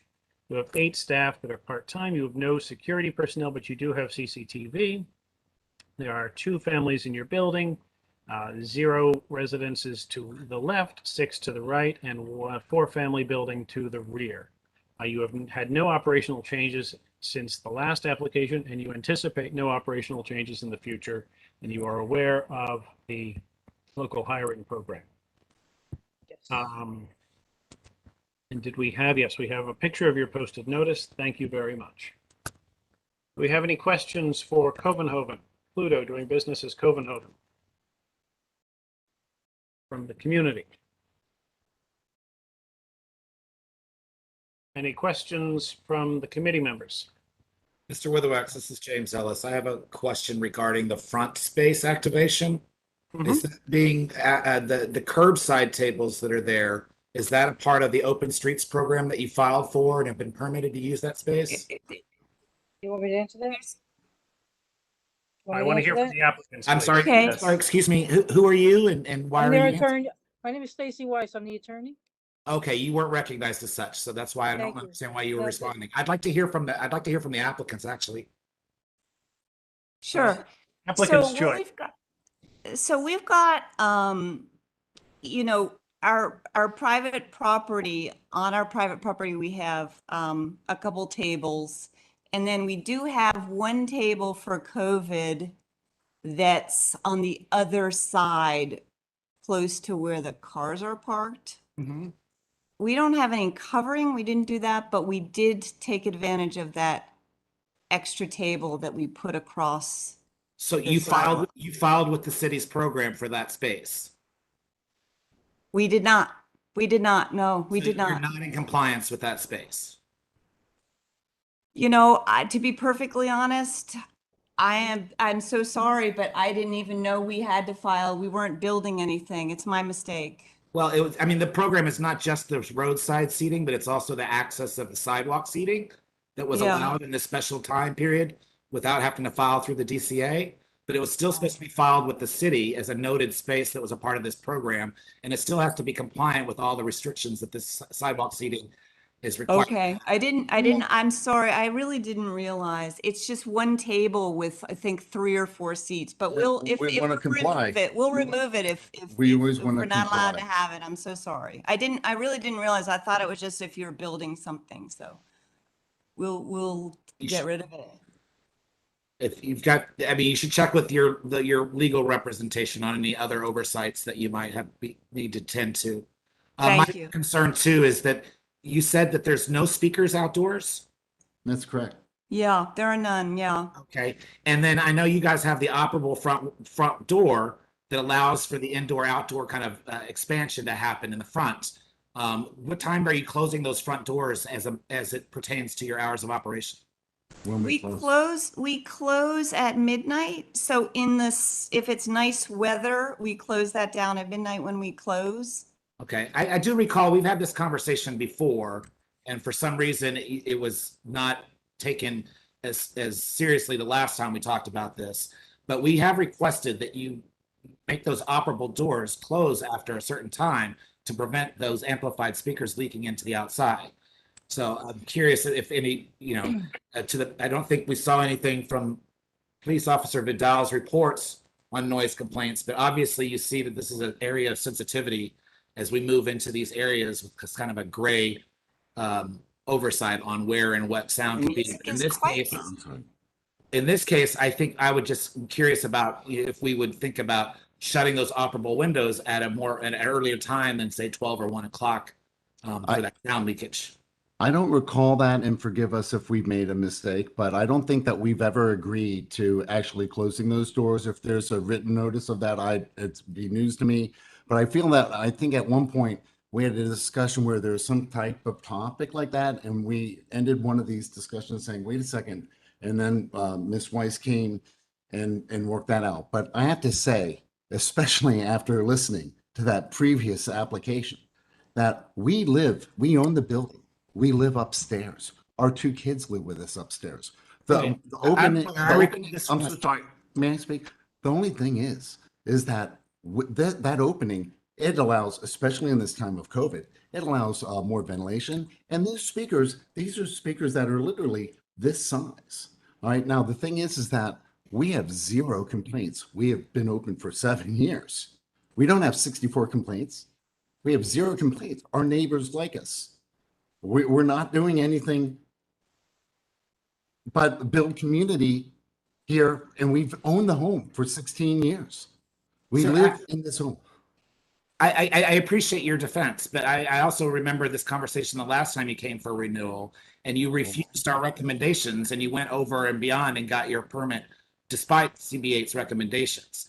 And so I know you've told us about you living there. I know that the community is enjoying you, but at the same time, as a committee, Excuse me, it seems like you're as a kind of committee, attacking- ma'am, excuse me, as a committee, it has been our work and our effort to maintain some level of kind of guidelines. And to this point, this disregard of saying that you don't think you need to close your outdoor space or that window is a little dismissive.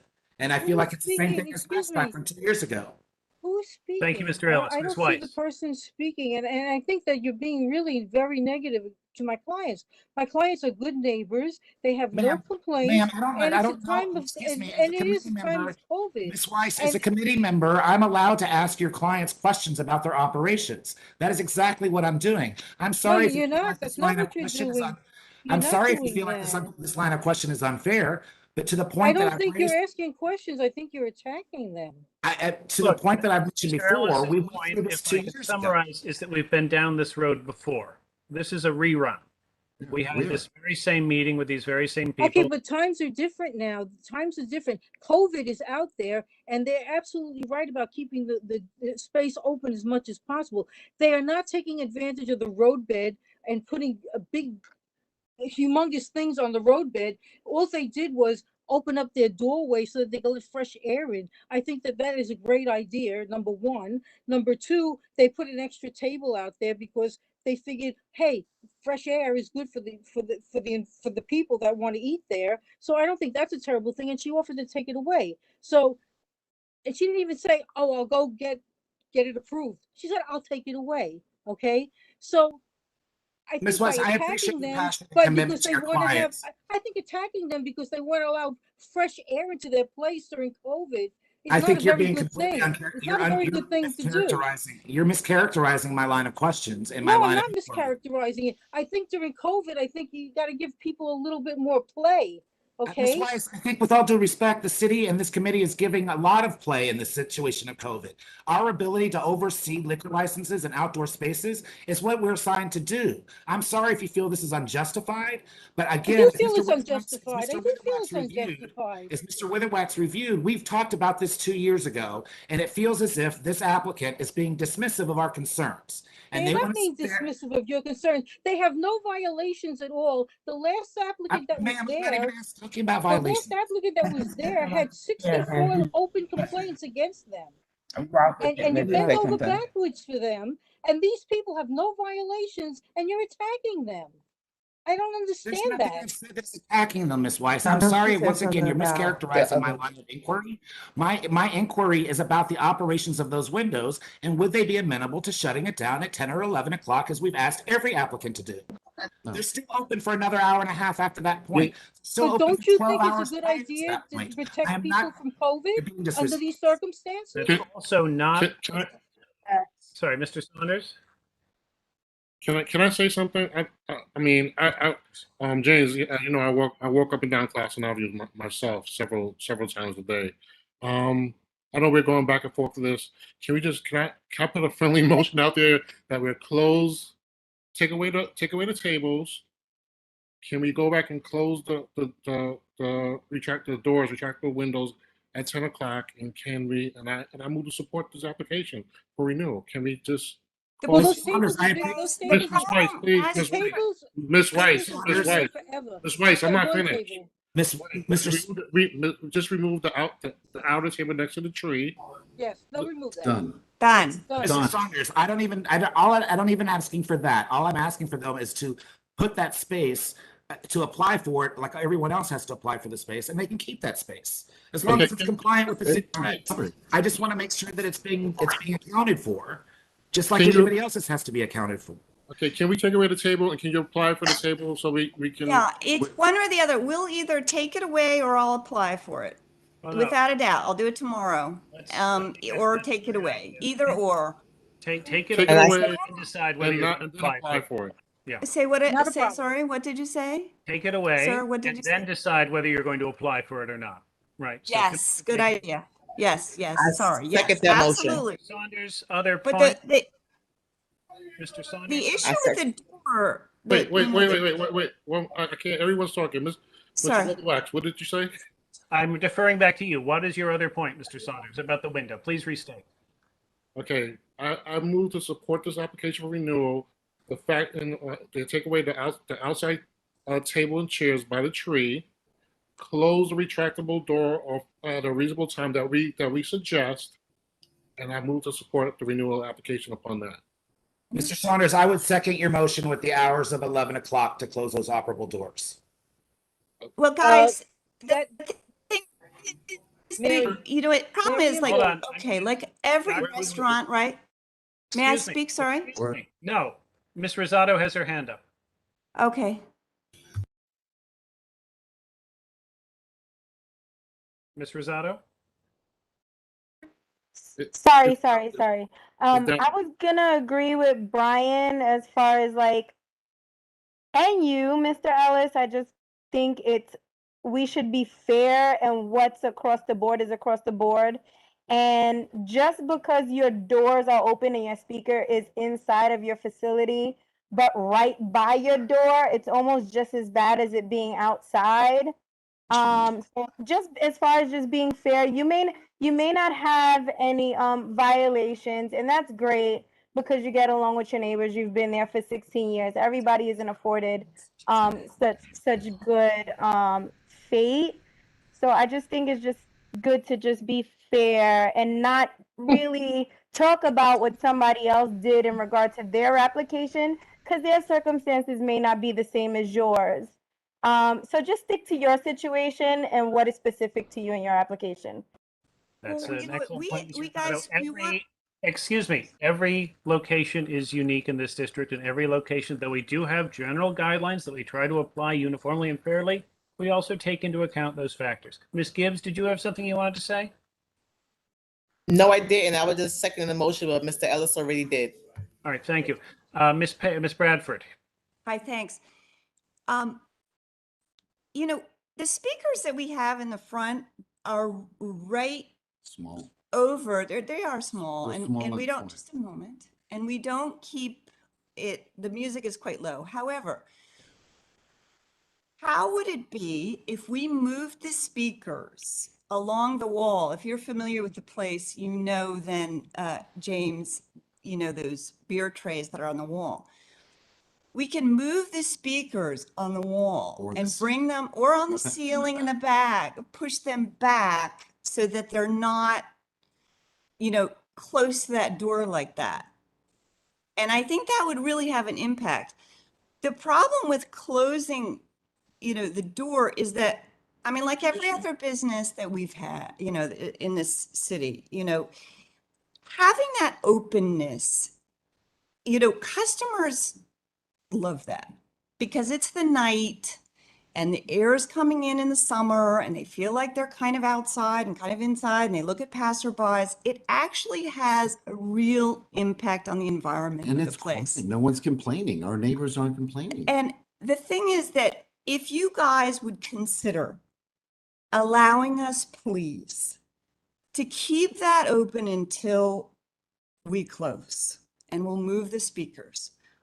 Please consider that because we are on extremely good terms with our neighbors. We truly are. And we are a community place. You guys who know us know we are. We're, you know, we really do work so hard to be a business. You know, you probably know. I mean, you know what it takes to keep neighbors happy. And, you know, it's really our mission to be a good business, but also to make a living, but to be aware. And we've always done that. That's why, you know, we close the garden religiously at the stroke of 10:30. I won't even let anybody go out there. We don't let people smoke along the side. You know, it's just, we take such care to be good. And our neighbors like us and we like them. But I can't tell you the amount of care we put in to making sure that we're a good and respectful business. I cannot tell you the work it takes. Thank you, Ms. Bradford. Mr. Saunders, Can I make a suggestion? one moment, Ms. Collins. Mr. Okay. Saunders, do you wish to stand by your motion, or do you want to hear what Ms. Collins has to say first? I'd like to hear what Ms. Collins has to say. Go ahead, Ms. Collins. Thank you. May I suggest that if you want to leave the doors open, that you not have amplified music? Do we not have what? Amplified music, no speakers. Have Past a certain music, time? maybe recorded music. Oh, but it is, it is, it's just a CD player. It's just It's a CD player. There's no live entertainment. It's not live at all. It's just speakers from Sirius Radio, whatever it is, Spotify. And it's quite low. It really is. It's really quite low. I mean, I welcome you to come by at any time. It's very Well, subdued. Is ventilation so much a problem now that they're requiring everybody to be vaccinated who's indoors? It doesn't seem like ventilation is as important. Well, it is to our customers. I will tell you that. I will tell you that. The customers, it is important. We have fans. Any of you know our place. We have 4 big, huge fans.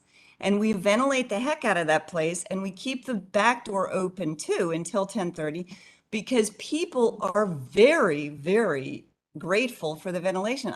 The customers talk about it all the time. Ventilation too is kind of out of our ambit as a committee. We look at service of liquor and things that are generally attendant upon that, such as noise. So, Mr. Saunders, back to you. I believe I was second by Mr. Ellis. Mr. Ellis. Is it that much of a problem if they don't have if they have the speakers further inside and facing inside?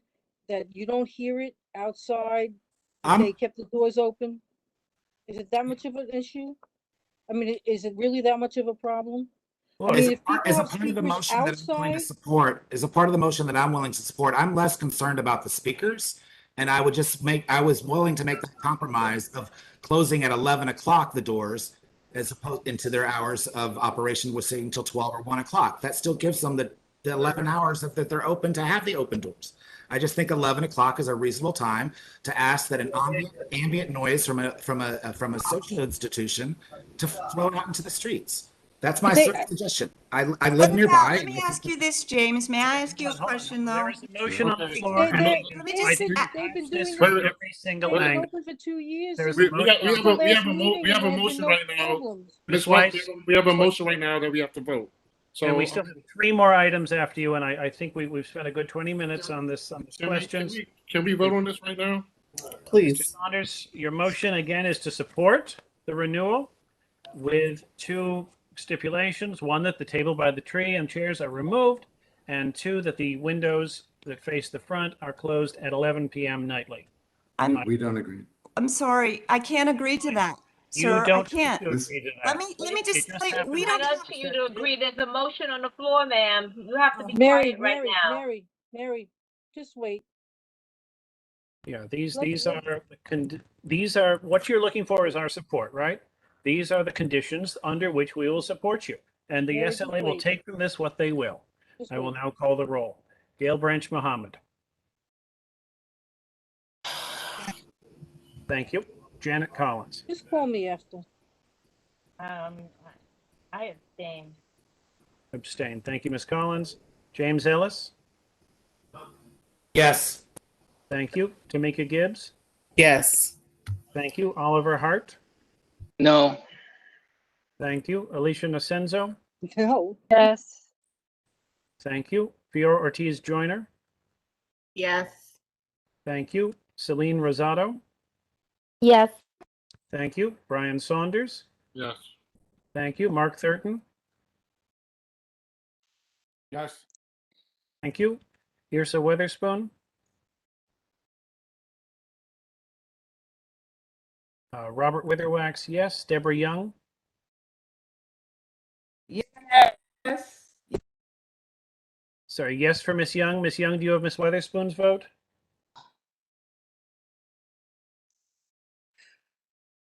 I'm guessing not. That's 10 in favor, 1 opposed, 1 abstention. The motion passes. This will be reheard again at the October 14th meeting of the full board. If you want to attend that meeting and plead your case to the full board, this action item will be considered by the full board at that time. Will that be in person or online again, I guess? It will be another wonderful WebEx. Can we invite people? Is that a good idea? Or people, I guess we'll ask our lawyer. You can do whatever you want. Just, time is even more limited than it is here tonight. So there's no chance that people will be recognized. No, not chance. No commitment that people would be recognized. Mr. All right. Witherwax, I did get Miss Witherspoon. She said yes. Thank you, Ms. Young. Thank you very much. Right, thank you. Moving on to, is anyone here from Island Seas? No, La Napa, 656 Nostrand. We'll do La Napa, then BK Lobster, then Daughter. And I want to apologize for the fact that it's 8:45. Hello, Francisco Anton here from La Napa. Good evening, sir. How are you? I'm doing okay, thank you. Let me just pull up your application. All right, La Napa, 656 Nostrand Avenue, Francisco Anton. Operation almost 2 years, coming up on your first renewal. Welcome. Thank you. Restaurant and bar, and you have a beer, wine, and cider license. You have 7 tables with 24 seats. You have 1 bar with 15 seats. Maximum patron capacity is 39. You're open 11 a.m. to 1 a.m. Sunday through Thursday, and 11 a.m. through 2 a.m. on Friday and Saturday. You have low music and no complaints as noise attenuation measures. You have an outdoor service area. You have a sidewalk cafe that is 7 foot by 27 feet. You have 11 tables and 22 seats at those tables. This is on the sidewalk, right?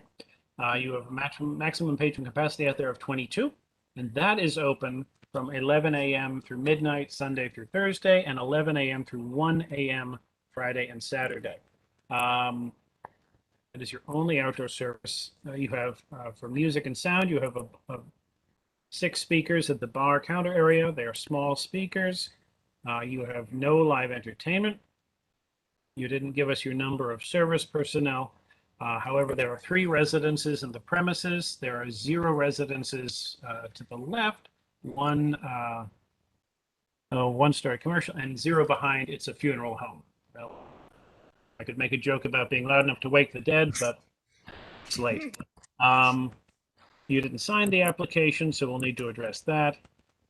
You gave us a nice diagram of your outdoor seating, so it wraps around. It's on the it's not on the Nostrand side. Oh, it is on the Nostrand side. It's on Bergen It's on the Street. Bergen Street side, yeah. Yeah. And then diagrams, you gave us your menu, which we always appreciate seeing, and your C of O, so thank you for that. What I don't see, and correct me if I'm wrong, is your posting of your notice for tonight's meeting. If you go further down on that email, it's an actual email aside from the. Let me double check the Dropbox, because it could be one of these. It's in the body of the email, so if you see where that PDF is, it's further down. No, see, I don't have the email. I just have the some things pulled out of the email. Oh, there it is. I see it. 656 Nostrand. Okay, excellent. It's there. Received. Any questions from the community on La Napa?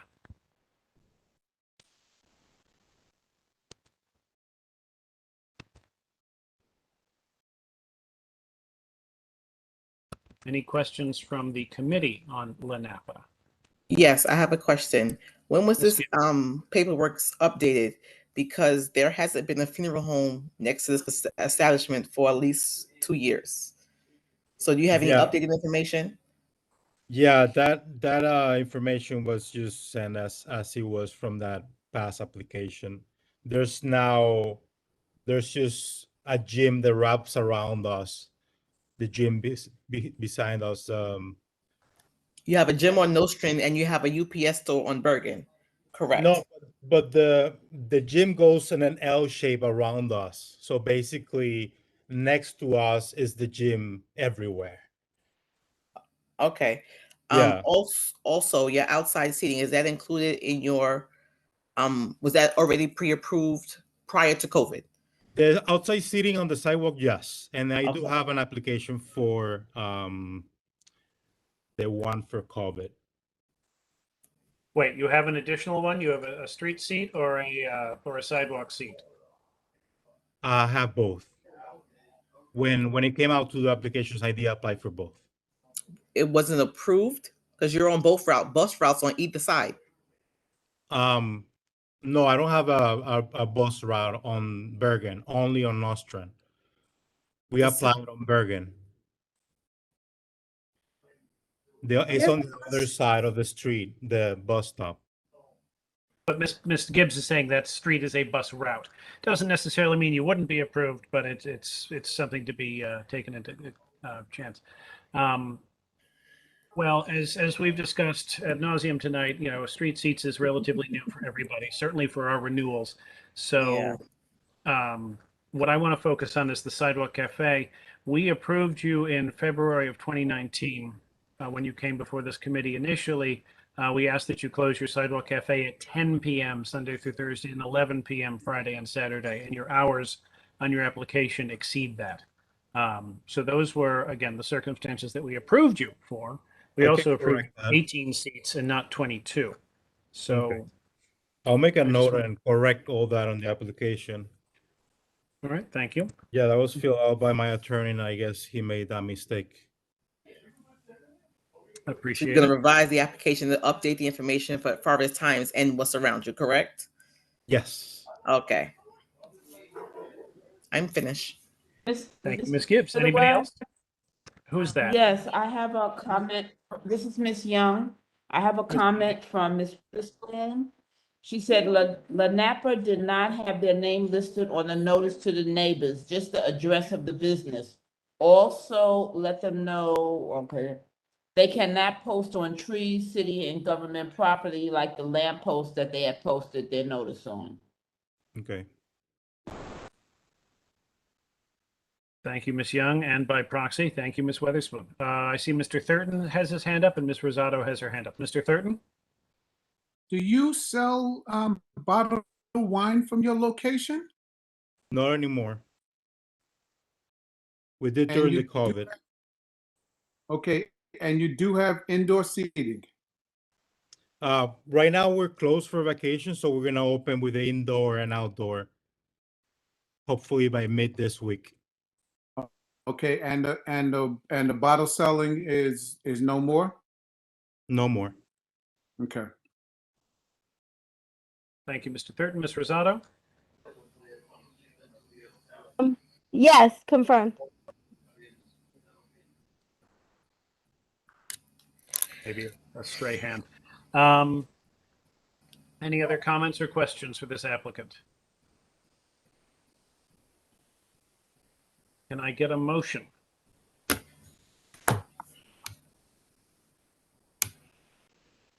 This is James Ellis. I'll make a motion to support the application with the requested corrections and updated hours of operation. I second that motion. Thank you, Mr. Ellis. Thank you, Ms. Gibbs. Motion is to support with the corrections to the hours of operation and the other items that Ms. Gibbs spotted about the location and the neighbors. Anything else on that list, Ms. Gibbs? No. I will call the roll. Gail Branch Mohammed? Yes. Thank you. Janet Collins? No. Thank you. James Ellis? Yes. Thank you. Tamika Gibbs? Yes. Thank you. Oliver Hart? Yes. Thank you. Alicia Nacenzo? Yes. Thank you. Fior Ortiz Joyner? Yes. Thank you. Celine Rosado? Yes. Thank you. Brian Saunders? Yes. Thank you. Mark Thurton? Yes. Thank you. Irsa Witherspoon? Robert Witherwax, yes. Deborah Young?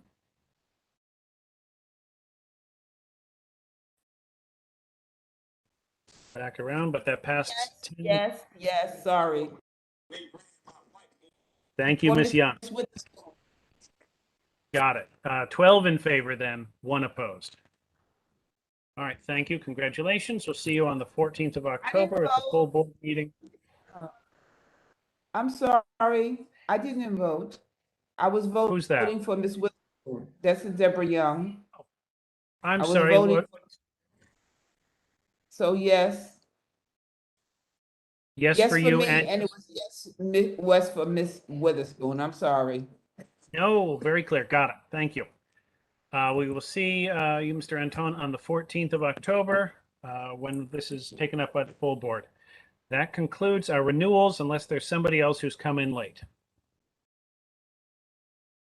And now let's move on to our method of operations change, a class change application for BK Lobster, 643 Vanderbilt Avenue. We'll do that. They want to move from a beer, wine, cider to a full license, and they also want to bring in a patio / deck and a DJ.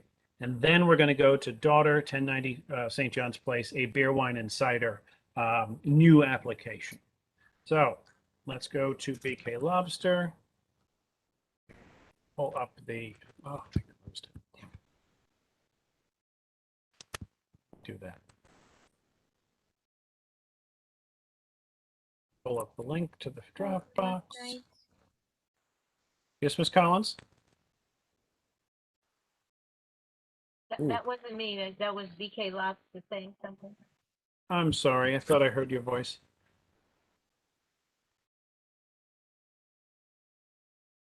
Okay, questionnaire. Good evening. Who do we have with us from BK Lobster? Hi, my name is Tatiana. I'm the GM for BK Lobster. Hi, Tiana. Thank you for sticking with us. I hope this has been eye-opening for your future as a restaurant and Community Board 8. You are the GM. Who is Sean McDonald? That's the owner. Okay. So Bennett's Holdings and Acquisitions, LLC, doing business as BK Lobster Prospect Heights, 643 Vanderbilt Avenue, a restaurant bar with a full liquor license, 7 tables, 16 seats at those tables, 1 bar with 0 seats. Maximum patron capacity indoors is 28 people. Your hours of operation are too small for these old eyes. Bear with me. 11 a.m. to 8 p.m. on Sunday, 11 a.m. to 10 p.m. Monday through Thursday, and 11 a.m. to 11 p.m. Friday and Saturday. The noise attenuation measures, walls and ceilings have been soundproofed.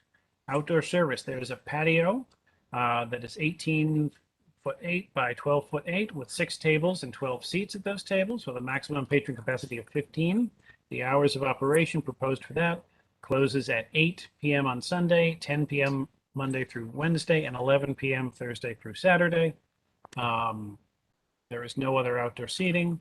Inside, the amplified sound is an iPod with 4 speakers that are 25 to 50 watts, an occasional DJ for special events with 1 to 3 speakers that are 25 to 75 watts. An occasional live entertainment will be offered. The number of service employees is 5 to 12. They are willing to participate in CBA's local hiring program. They have 0 security personnel. However, they do have surveillance cameras in the outdoor areas and behind the bar and near the cashier. There are 2 residences in the building, and the number of residences in adjacent buildings, there are 6 to the right and 2 to the left, and in the rear there are another 6. This is signed by Mr. Sean McDonald on the 7th of this month. And back to the zip file.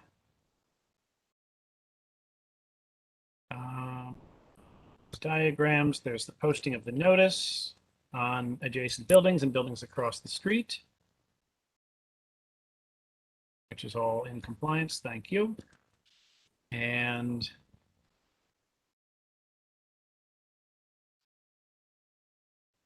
letters of support. Does anyone have any questions for Tatiana on BK Lobster? Mr. Thurton. Oh, I'm sorry, my hand was still up. No No question problem. for me. No problem. No All question. the best on your expansion on this. Thank you. Yeah, how many other locations are there? 3? This is your 4th or this is your 3rd? This is the first for this particular owner, but I believe this is like the 4th in Brooklyn. Great. Franchise now, as it is now? Yes, we have franchise now. So you're upgrading from beer, wine, and cider to full. This one, is this location open yet? No, we're planning to open the first week of October. Okay. So you're just, changing. We already approved you and you haven't opened yet, but now before approval, you want to go to a full license and you want to include the patio. This is a rear yard, I'm presuming, correct? Correct. Okay. And you want to include the live entertainment DJ aspect, which these are all method of operations changes. So we've gotten a previously approved application that is coming to us not on a renewal basis, but just to make 3 changes to their applications. Full liquor, permit service outdoors on the back, and permit occasional live entertainment. So let's talk about that. Any comments from the committee members? Mr. Witherwax, I'm curious, this is going to trigger a 500-foot hearing, I believe, now that they're going for liquor. And do we have a litigation report as in conjunction with the church that's, I think, a block away or something? I don't know how far it is. That's an excellent question, Mr. Ellis. There is a 500-foot hearing report in the Dropbox. There are 4 establishments with full liquor licenses within 500 feet. Marina, Fawn, Maisanyaki, and Olmsted. And number 7 restaurant is pending. And in terms of the 200-foot rule, For those of us who are unfamiliar, the fourth applicant within 500 feet of three other applicants for a full liquor license needs to go to a special hearing at the SLA. 200-foot rule is that no licensee may serve full liquor license if it is within 200 feet of a church or school, right? So we are 190 feet from Brotherhood Baptist by Google, but 222 feet by another measure. And the details is this church occupies a part of the first floor. The building is not exclusively destinated to religious activities. So I think they're saying that Brotherhood doesn't count. And they are not within 200, 300 feet of any schools. Thank you. So certainly a 500 foot, and if Brotherhood wanted to press the point, a 200 foot. Any other questions? Yes, I have a question. Who's the owner, the name of the owner? Sean McDonald. Thank you.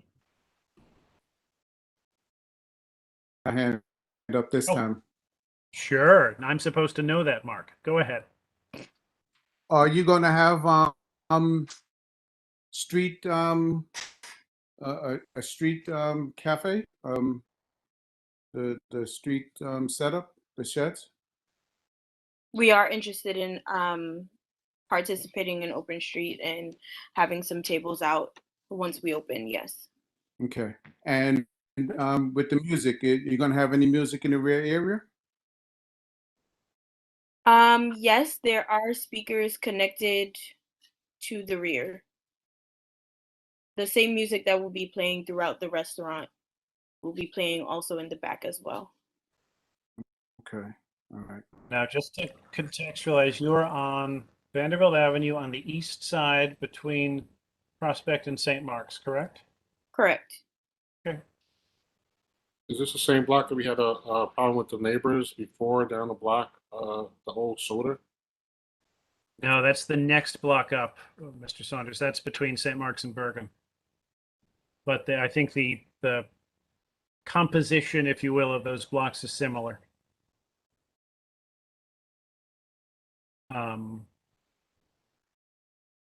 Any other comments or questions or possibly motions from the floor?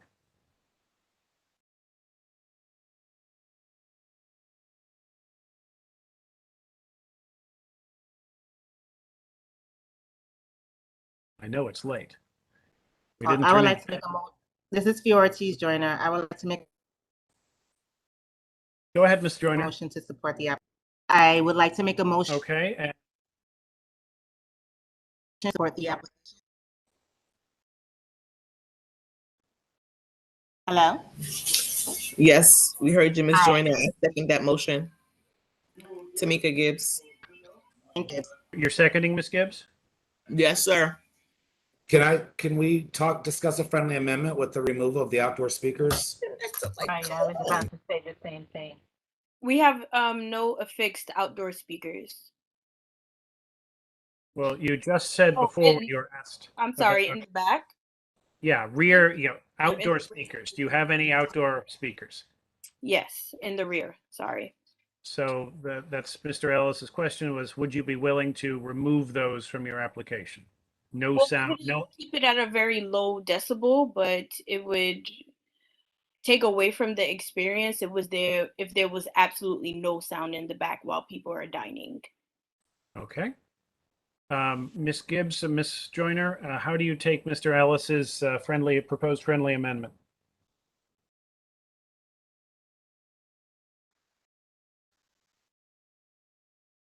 If I may, he said no music whatsoever, or did he mention a time where it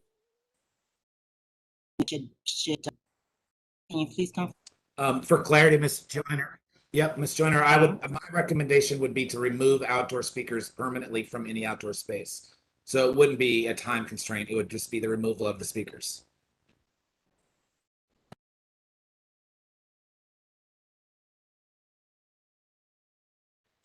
Ms. Joyner, you have the responsibility to accept it or reject it. I'll accept it. Okay, Ms. Gibbs? Second that.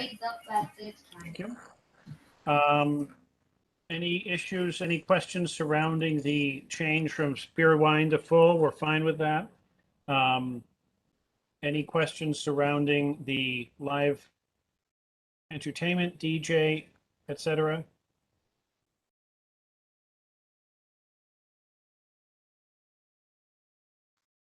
Okay.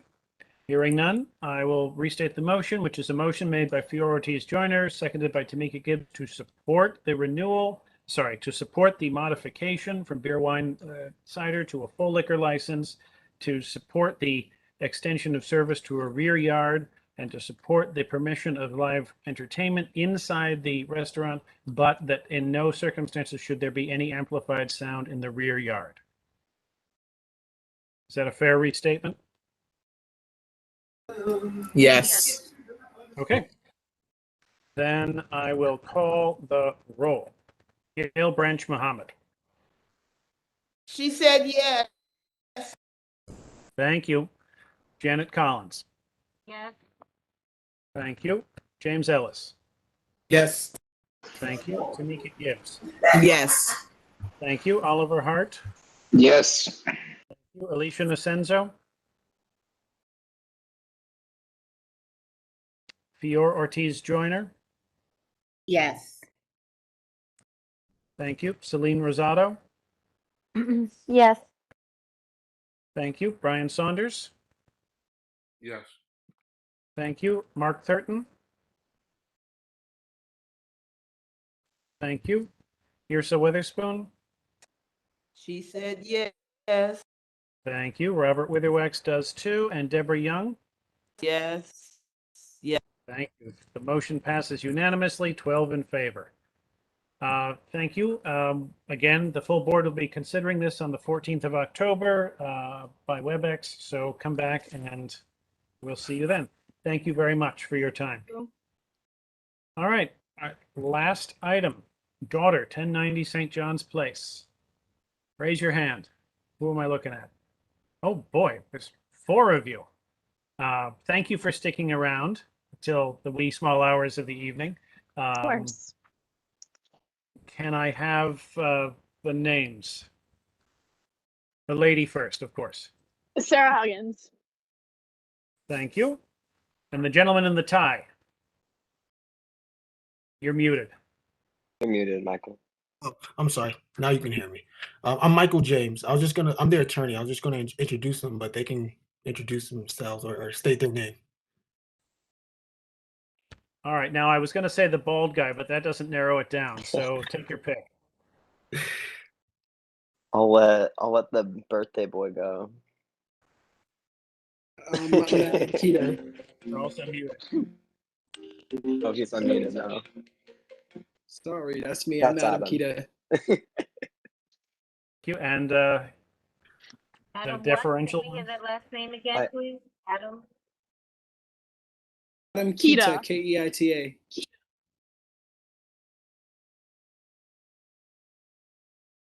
Yeah, and I'm Brian Stoothoff. I can spell it. STOOTHOFF. Great.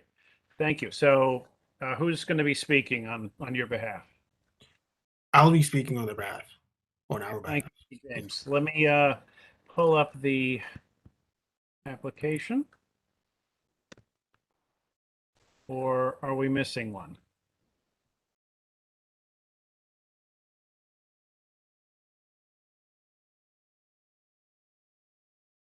Did I get that?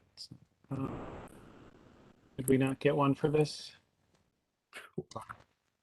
We sent it. It was sent in twice. There was an amended copy that was sent in. I believe yesterday. The amended was sent in. I can send it to you now if you want me just to forward it again. It's all right. It won't get to me. Okay. Right. But can my members confirm that they're not in the Dropbox link?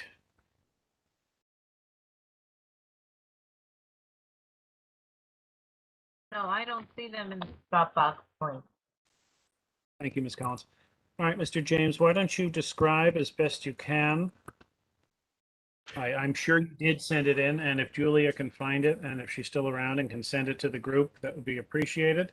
But why don't you describe what we're looking at here for Princess on 1090 St. John's Place? Yes, for daughter. So daughter is located at 1090 St. John's Place, Brooklyn, obviously Brooklyn, New York. Their hours of operation are 11 a.m. Sunday 11 a.m. to 12 a.m. Monday through Wednesday 5 p.m. to 11 p.m. Thursday through Friday 5 p.m. to 12 a.m. and Saturday and Sunday 11 to 12 a.m. The seating capacity is 25. There are currently 4 tables, actual tables with 11 tables. I'm sorry. No, you have it both. Yeah, 4 tables with 8 seats each, 8 seats total, and then a cool seating area couch that they have. You have to see it to understand it, but it's really cool. So the space itself, it's a cafe, very modern, very chic, but it's also community oriented space that they opened up in the midst of COVID, and they have done this beautifully. It's 3 owners, as you can see. They're all baristas by trade. They understand coffee, which is really great, by the way. And they have a menu that serves really good bites to eat. And they hope to add wine. And their customers agree with them as, oh, you don't have the package, but they were able to obtain, I should say, Brian got 60 signatures on a petition for their customers looking for them to add beer and wine to their location. So at this point, we'll welcome any questions you may have about the space, about the owners, or anything of that sort.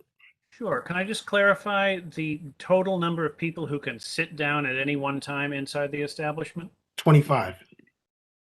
25. And Okay. actually, yeah, I did. The 4 tables with 8 seats each kind of got me a little confused. Yeah, I apologize about that. And I got a little confused. So 25. And you're currently open as a cafe, right? How long have you been in business?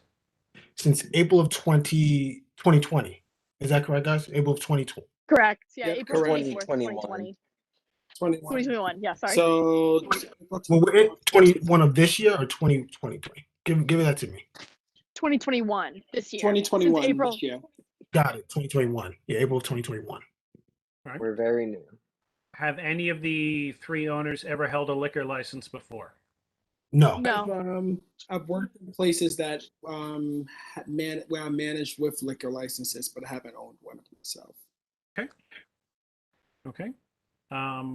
Again, we're flying slightly blind here because we don't have the application in front of us. But let me just refer to another one to see what questions. Will there be any outdoor space? So there are three tables currently outside. They do have it's 8 seats in total with the 3 tables. And if the frontage of the property is so long that it doesn't even get into the pedestrian space at all. So this is on St. John's between what, like? Kingston and Brooklyn Ave. Okay. Okay, and it's right on the corner, like the Kingston corner, right? Yes. That's correct. Yeah. It's one There's a end. bodega right on the corner. Right. There's a store and then the cafe. Yeah. Part of the same tax lot, but separate. Looking at Google Maps, little 1-story building. Okay, and some stores even further in from you on St. John's. Yeah, okay. So hold on. Got the principles, we've got the configuration and your hours of operation. Again, Saturday and Sunday, 11 to 12, Monday through Wednesday, 5 to 11, and Thursday through Friday, 5 to 12. Will that be your hours of service, liquor license service, or is that the hours of operation for the entire cafe operation? Like, essentially, you don't have mornings during the weekdays. Is that correct? No, it's just our liquor license service hours. So the patio outside, is that within your building's lot footprint, or is that just sidewalk space that you've been using? Yeah, I believe it's within that lot. It's the space, the building space as well, property space within the property line. That's what I mean to say. We're, again, this is in your best interest because, as you know, the city has a sidewalk cafe policy. And if you want to use property that you think is yours, you kind of need to be able to prove that and show it. So we might not want to permit that space as part of this application tonight. Was that part of your application? Did you mention the outdoor area in the application you submitted? We wanted to make that a part of the application. Now, even if we had to just apply with the Open Streets program, that's not an issue. We can do that as well. Yeah. Yeah. What we've sometimes done in these circumstances where it's kind of fuzzy as to whether it's as of right or whether you'd have to have a sidewalk cafe is whatever motion we make will be contingent upon whatever the truth of that is, right? So if it's your own business, well, we can't say no. But if it is something you need to apply for, well, we'd approve it pending a successful application where you come back later for it. So we'll cross that bridge when we come to it. Do you have any amplified sound outdoors? No. Thank God.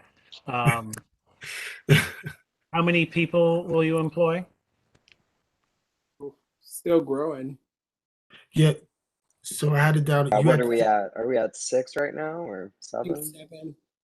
That's 7 great. now, but we want to keep going till maybe like 10 to 12 in the next couple of months. That's great. There is a program that Community Board 8 is part of where we partner with a local nonprofit, Bed-Stuy Restoration, where they help with workforce development. So if you guys are interested in that, we can definitely put you in touch and give you the information for that. Because people who want to go into the restaurant and service industries, they have a good training program that can help you meet people who are willing to work in this type of a world. My members will help me out if there are any other things we generally need to know and ask new applicants like this. Again, it's a beer, wine, and cider license for a cafe with very limited hours that don't go past midnight on a commercial strip with no immediate neighbors above because it's a one-story building and no backyard. So anyone want to add anything? Mark, is your hand up for this? Yes, it is. Great. What's your existing hours? Those are the existing hours. I'm sorry. And correct me if I'm wrong, guys. Are those the Currently- existing hours? We can speak on that. Yeah. For the cafe side of things, we are doing weekdays 8 to 4 o'clock, and on the weekends 9 to 5 o'clock. And what do you serve? Currently, coffee and some prepared food and a lot of in-house baked goods. And once you do the extended hours, what are you planning on serving? Small More plates. Small plates, yeah, more artisanal small plates from local producers around the New York region. Okay. Thank you, Mark. Good questions. Miss Young? Yes. Truck that parks right there, is that at all connected to your establishment? Wait, Sorry, I only heard the second half of that. Could you repeat Yeah, that, there's please? a dog fiddle truck that parks right there on the corner. And I just was wondering if that is at all connected to your establishment. What? It's a mobile truck. Yes, that mobile truck, yeah. Yeah. Yeah. I think that was for a pop-up we had 2 weekends ago, but we don't use. But no, it was just we were just trying to support another local cook who also cooks dog food, so we just did a pop-up with them. Yeah. I mean, it wasn't a complaint or concern. I was just curious because I was out there. Yeah, so that was the I funniest. saw a lot of people. Yeah. Yeah. They were okay. very All nice. right, just curious. Had a lot Yeah. of cute dogs that day. Good. Yes. Lest you get a Thank you. reputation. Thank you, Miss Young. Miss Collins? Yes. Mr. James, when you were giving your introduction, you said something about 60-some letters in support of, you said from winery to wine. Could you repeat that again? I wasn't sure what you said. Yes. Yeah. So, what I was referring to, if we had the packet tonight, when I'll send it in so you have it. But one of the owners was able to obtain 60 signatures for a petition in support of it. So instead of just getting 2 letters, we decided that it may be a good idea just to. I'm sorry. I'm listening. Oh, okay. We decided it may be a good idea to get signatures in support of the application, and 60 people signed the petition stating that they support the business obtaining a beer and wine license. Were these people who signed the petition live in the neighborhood? Yes, that was In made sure Ward of. 8? Okay. I'm sorry? They live in Community Board 8? Yes. Okay. And my other Um, question, I guess, is to the chair and the committee is how can we approve an application? We have no paperwork in front of us. How could we even approve this and go ahead with it? Yeah, as Ms. Collins raises a good point, it's something we try not to do, but again, breaking all kinds of guidelines tonight. They say they've submitted it. I was going to say, Mr. Witherwax, to Mrs. Collins' point, I'm prepared to make a motion that would factor that in. Great. Then I will waste no more time bloviating. Go ahead, Mr. As opposed to what we normally say by supporting an application, I would sit there and start off by saying, based on the presentation made by the applicant, contingent on receiving the complete application paperwork and accessory documents, and also contingent on proof or verifying your outdoor space is either a property line that within your as of right space, or that you apply for that space as a part of the Open Streets program, I would be willing to support this application as presented in the presentation made by these applicants. Thank you. Thank you. Is there a second to the motion? I'll second that. Brian Saunders. Thank you, Mr. Saunders. Any questions on the motion? Well, I don't have a question, but can I add something to the amendment? Yes, both. Go ahead. Yes, and that they also provide proof of posting to the community. Yes, ma'am. Absolutely. I would be amenable to that as part of their package. Do we have a date when we're going to receive it by? Well, they said they sent it in already, so I think this is just verification tomorrow that it has been Yeah. received with Julia. What establishment is this, please? Oh, this is Daughter, 1090 St. John's Place. I will double check the email. I did not see anything from them. Is it, sir, could it be from your LLC name? If not, the DBA name? What, like, I need information to search for your application. I don't have anything from you. So Adam sent it in, and then I sent it in. So you should have one from Adam Kita and one from Michael James. Can you spell And- Adam's last name, please? KIE. KEITA. Okay. But it should also sometimes it goes to spam box because we have a set email, so it's adam@daughter.nyc.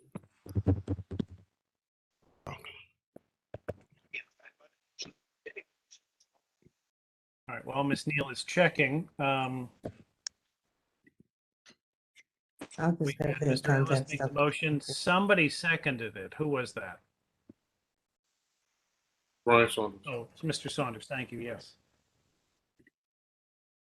So the motion is to approve, contingent upon proof of posting of the notice. Okay, Mr. Witherwax, the materials, it wasn't spam. It is going into the Dropbox link right now. Okay. Thank you.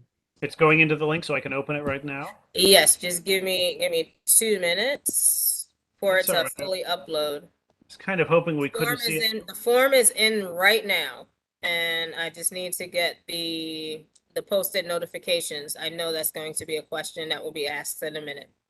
Oh, here it is. Daughter. All right. Daughter with liquor license.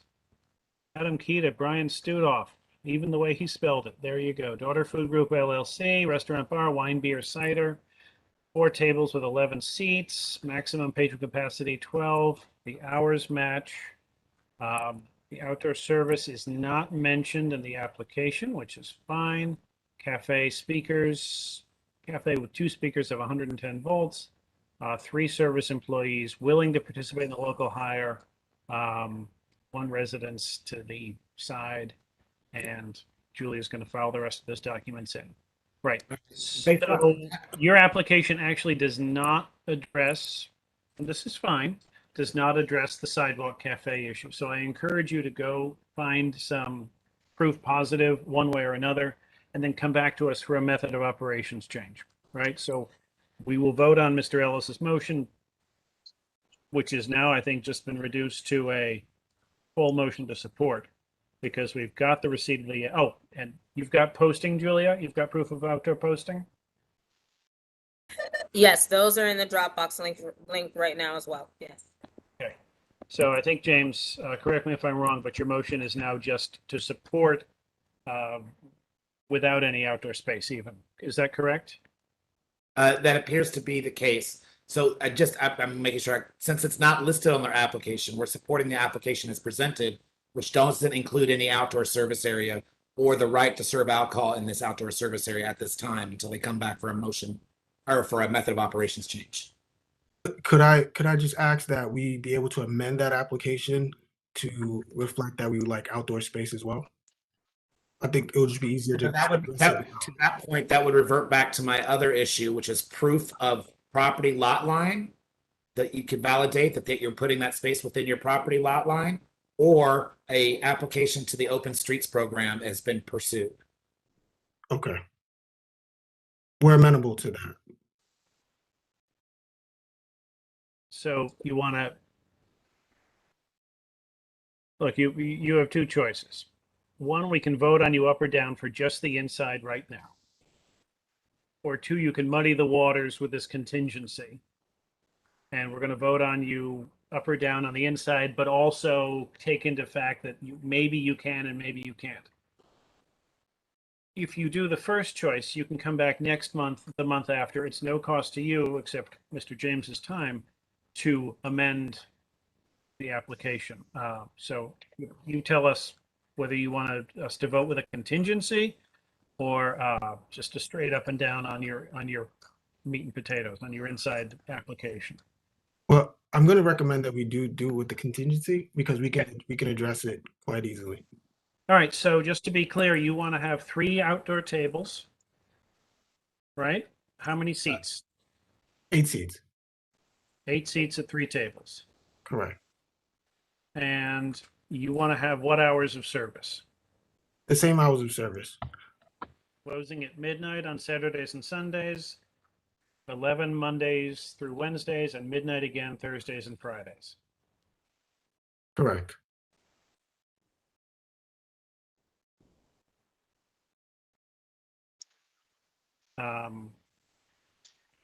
Mr. Ellis, you're the maker of the motion.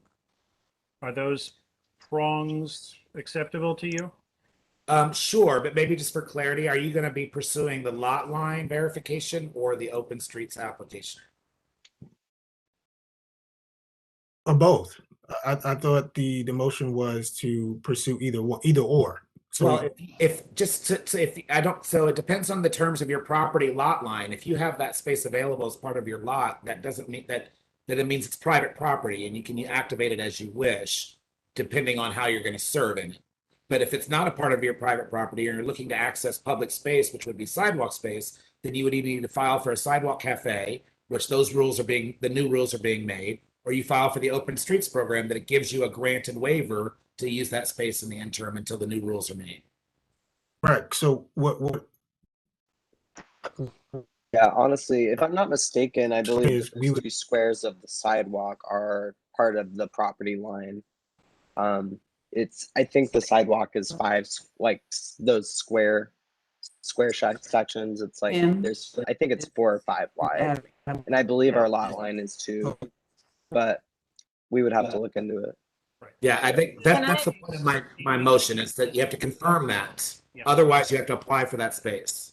Right. So if we, Yes. Okay. So that's Can I what recommend I'm that saying. we just vote it up or down and then you all come back in a month so that you know specifically what you want, where you want to go with this? I think that would be the better way to go. We just to be clear, if it does turn out that this is within your property line, then the indoor rules apply, right? Those indoor hours of operations apply. But if it doesn't, and you do end up applying for either an Open Streets or a Sidewalk Cafe, these elements that we just approved will apply. Correct. 3 tables, 8 seats, and those same hours of operation. Okay. Mr. Ellis has made the motion. Mr. Saunders has seconded to support the application for a beer, wine, and cider license at Daughter 1090 St. John's Place, with a contingency for a sidewalk cafe should it not be as of right for 3 tables, 8 seats, the same hours of operations as the inside. I will now, any questions on this? Question to confirm, the hours for that contingent outdoor cafe would be 11 during the week and midnight on the weekends? Yes, 11 Monday through Wednesday and 12 actually Thursday through Sunday.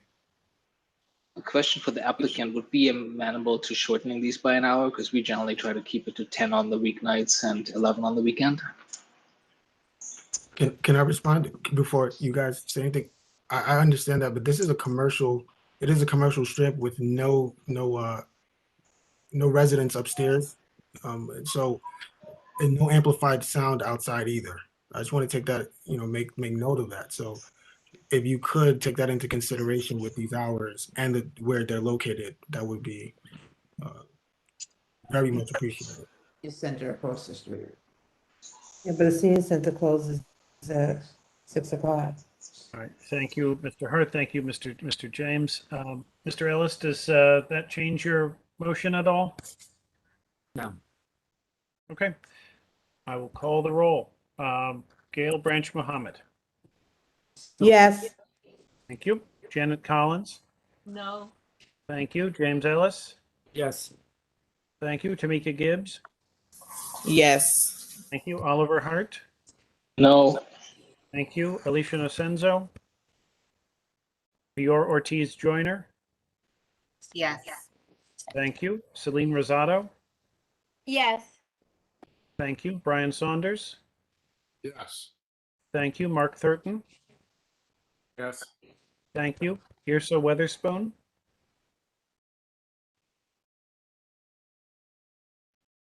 Robert Witherwax, yes. Deborah Young. Yes, and I didn't hear you call air, so with, She's a yes. yes, she's a yes, Great. and I'm a yes. Then 10 in favor, 2 opposed. The motion passes. We look forward to seeing you on the 14th of October. And thank you for your interest in opening a licensed establishment in Community Board 8. Thank you. Thank you, everyone. Have a good night. Thanks, Great. y'all. Given the lateness of the hour and the fact that I've been busy chairing and not doing my usual checking to see, well, who didn't show up tonight for renewals, I mean, I'm willing to take a motion to adjourn or anything like that. I need 1 second. Ms. Witherspoon asked me to please to give her apologies to the committee for not being able to be fully present and to thank all of you for a great job and your patience and energy at tonight's meeting. Many thanks to Rob for leading this meeting in her absence, and everyone have a great weekend. Take that as a motion to adjourn. And might I add, big ups to Mr. Ellis for chiming in Listen, and you're talking, helping us solve a lot all of the things problems. is wet because my I can't hear you. Sorry.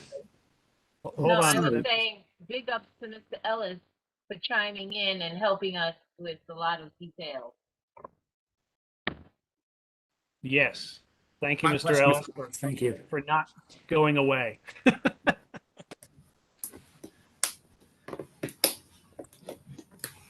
Any other comments? Nope. Thank you. I'll just say, I want to say thanks to Police Officer Vidal for sticking with us through the evening and as always being an active participant in our committee meetings.